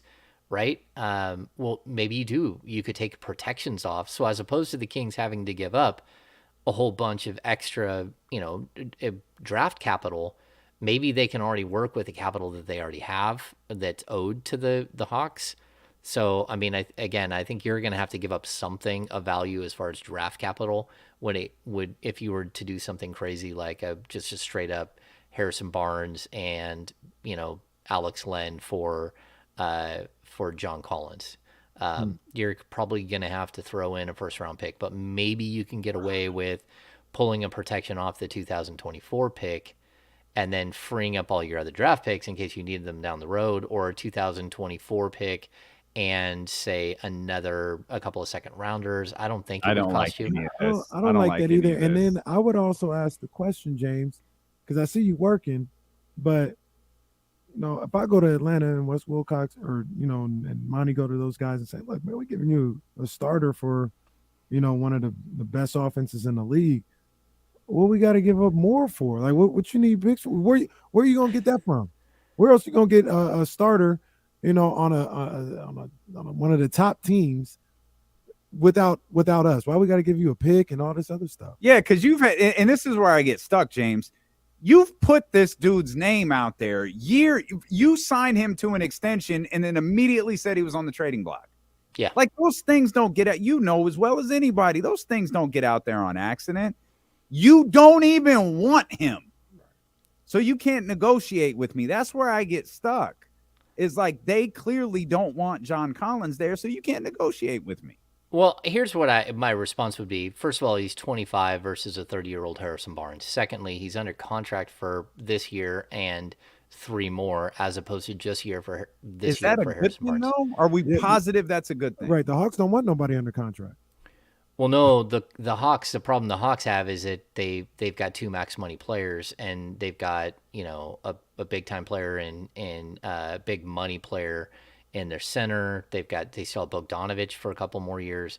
Like they have a lot of money tied up here, and that's usually the problem. And they have DeAndre Hunter coming up for extension, and so they have to pay other players. And again, if you're the Kings and you have to worry about that as well. There's going to come a point where you're going to have to pay Domantas Sabonis 2 years from now. And you're going to have 4 years from now, you're going to have to pay De'Aaron Fox more money. And so you're hoping that the salary cap continues to accelerate and go up. And if the salary cap's going up, that means that the BPI, the basketball related income, has skyrocketed, which means that they're still making a ton of money. But if the NBA salary cap hits like 160, 180 million in the next 4 years, because the television contract comes in, it could hit 200 million. And in that case, like players that are making, X amount of dollars right now, they're bargain deals, so you just have to be cautious when you're doing it and hope that it works out. But yeah, I mean, I like John Collins as a player. I think he can be a long-term fixture. And I also think that, Keegan has done enough to show you he can play the 3, and he might be able to stick at the 3. Kevin Huerter has done enough to make you feel like he can play a bunch of time there too, and you might be able to mask that position, especially if you still have Terrence Davis. Does that free up your money and your sort of your expendable income next offseason to bring back a guy like Terrence Davis? Definitely a prisoner of the moment. I understand that. I'm not, as long as these vibes are how they are, I'm not messing with It's not the idea of a move that bothers me. It's the John Collins thing that I just constantly get hung up on. Like, I don't, maybe I'm just not sold on John Collins. Maybe it's the team that he's on. Maybe it's the fit. Maybe it's the fact that he is in trade rumors nonstop for years. It's just, the guy who's out there that we kind of haven't talked about as well. At least I saw his name floating out there as a PJ Washington. Yeah. No, I like PJ Washington. I do too. But again, you're going to have to give up something in the PJ Washington swap. I think you can't have the beam. The beam is untradeable. It's got a no trade clause. Yeah. But was it like 2 weeks ago or a week and a half ago that we discussed the potential for maybe Ben Simmons? And you got one look at Ben Simmons and you're like, oh, no, I'm not touching that guy with 10-foot pole. Nope, I'm good. I actually thought he played good on Tuesday. Played good. He played good last night too. I think he played good, and you still thought, nope. Like because of the knee, because of the everyone making excuses behind the scenes, and some of his the murmurs coming out of there, whether like what's happening is real and what's not. I don't like that all that's going on for this kid. Because I really do think he's taken a beating in all this thing. I really like PJ Washington. I think he would be a really nice fit, and I think that that's a team that could still use a Rashawn Holmes, and I think that would make a lot of sense. But PJ Washington doesn't make any money, and they don't have a bunch of extra cap space, so you'd have to work out like it'd be a multiplayer deal. And again, like I don't think you have to give up a first-round pick for a PJ Washington because he's an expiring contract or he's due an extension this summer. I think he'll be a restricted free agent. But at the same time, he's not under contract long-term, and you are going to have to figure out how much he's going to want, how much he's going to get paid, where, a guy like Rashawn Holmes is locked into a very specific deal. that would make a lot of sense for a team like Charlotte. Complicated. I think you could get it done, but the problem is they're going to have to send something else back as well to balance the salaries, and that might be a problem. I think that one of the many great things about where the Sacramento Kings are is this is all fine conversation, especially given the reports from The Athletic and all of that stuff. There's no reason to believe the Sacramento Kings need to make a move right now. Yeah. No one, of course, is saying this team is perfect. No one is saying this team, oh, it's perfect as it is. Let's ride this thing out. I don't think that's what anyone's saying, but I don't feel like an urgency of, man, we've looked so bad here. Because I'm on the floor. The Kings have looked so bad out here. Yeah. The Kings have looked so bad that they've got to do this. They've got to do that. I don't feel that way. Yeah. No. I'm good. Like, I'm good. The trade deadline is a long way away. Yeah. Let's see what this team continues to look like. They've won games with Harrison Barnes not having the best nights. Mm-hmm. So that kind of that you can use that, James, as a talking point in either direction. Well, if Harrison has a bad game and we win, what's the big deal if we trade him? If Harrison has a marginal performance and we win, what's the big deal if we trade him? So there's probably a lot of different ways that you can go with that. I just think Harrison Barnes, the person, is very important to this team. I think so too. Like I've said it for years. Like it's really difficult to trade Harrison Barnes from this team. The only reason you do it is if you don't think you can retain him. That's it. And I mean, eventually, I'm still not sure that you do it. Eventually, he's going to age out. But like you can't lose him for nothing because you're close enough to the salary cap that him dropping off and the other salaries accelerating that you have, it's not going to leave you enough to go get another player. Maybe you get a $10 million a year like mid-level exemption player. Maybe you get Sasha Vezenkov to come over and fill up some of the void, but that's not enough. And if Harrison went to Monty, or Harrison's people went to Monty right now and said, "Look, we want to stay here," does that alleviate any thought you have of trading him? Is it just the short term that? Oh yeah, yeah. No, that to me is totally it. Like, so if they say, "Hey, he wants to stay here," but I mean, it's got to be within reason too. I mean, if he's like, I want to sign a 2-year extension right now. I want to stay here. I would probably want the 3. But I mean, what's the offer? I mean, are we talking 3 years, 45, 3 years, 48, like that in itself? Like, okay. Like, what's he at now? 8? He's at 18, but he's on a declining scale contract. And this is the last year, but it's down to 18.3. So if you could do like 17, 16, and 15 over the next 3 years, which is, if I'm not mistaken, $48 million, then that would make sense. Like continue the declining scale contract with him, where he's still making a ton of money and he's a smart guy who's already got his money invested in other things and he's doing perfectly fine for himself. But that would be a deal where he's on a reasonable contract that at the end of the day is movable if you're the Kings. But again, like everything has to like fall into place and be right. And I need to make sure that this is where he wants to be. And, his play early in the season, I have to at least like pause for a second and say, I'm not 100% sure that this is if he had his choice of where he wanted to be. But it's always going to be if the Kings win. Like he wants to be he's 30. He wants to play for a winner. He played for a winner when he was young and he wants to get back to it. And I don't blame him.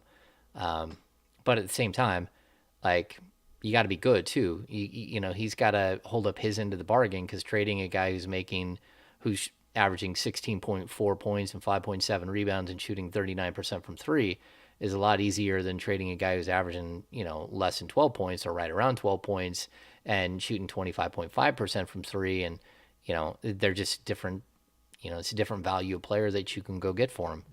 Yeah. No, yeah, I completely understand. And, I thought about Harrison's game last night, 16 points, 4 of 7 from the field. I think he had 7 of 8 from the free throw line or whatever. And he's been playing well as of late. And, I thought about this and I was part of it too. I was on here 4 hours asking, what's wrong with Harrison? What's wrong with Davion? Davion was a game changer last night with his defense.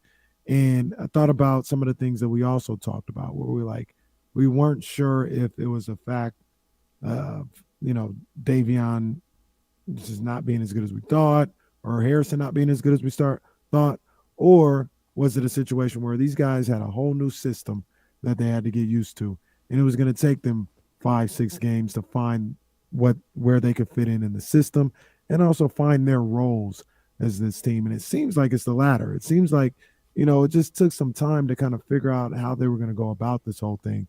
And both of those guys are starting to settle into roles now with Mike Brown. Yeah, look, I'll bring this point up. Over his last 5 games, Harrison Barnes is averaging 28.8 minutes per game, 14.8 points, 5.8 rebounds, 2.6 assists, 1.4 steals, and he's shooting 41.2% from 3 and 57.9% from the field.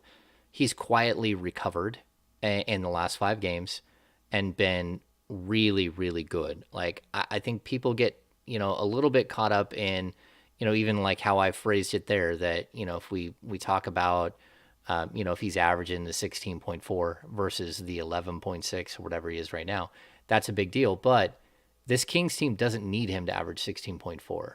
They really could use him to average around 14 and a half, 15. That's fine, where you at least know you're going to get production out of him. And, he's going to get to the free throw line 4 or 5 times a game, and he's going to hit 2 or 3 threes a game. That's like a pretty simple way to get to the point total that you're looking at. But they need that from him. And but again, they don't need 18 points a game from him. They don't need 16.4, especially with all these other players that they have. I think it's an interesting discussion too. We talked about it at the beginning of the season. Like, who do we think was going to be the third leading scorer, right? And I think it's materializing pretty quickly, but we're still seeing like this competitive race between a guy like Kevin Huerter and a guy like Malik Monk. And like, this team is going to have a bunch of guys right around 15 points a game. And that just makes them really potent. And like really, this team has a lot of upside. James, Sunday, Detroit, 8th must-win game of the season. Do I feel differently today? Yeah. So it's 4-1 still. Kenny Caraway, 4-1, still a good run over those 5-game stretch. It's a good run, but I need that 5-0. There it I is. need that 5-0.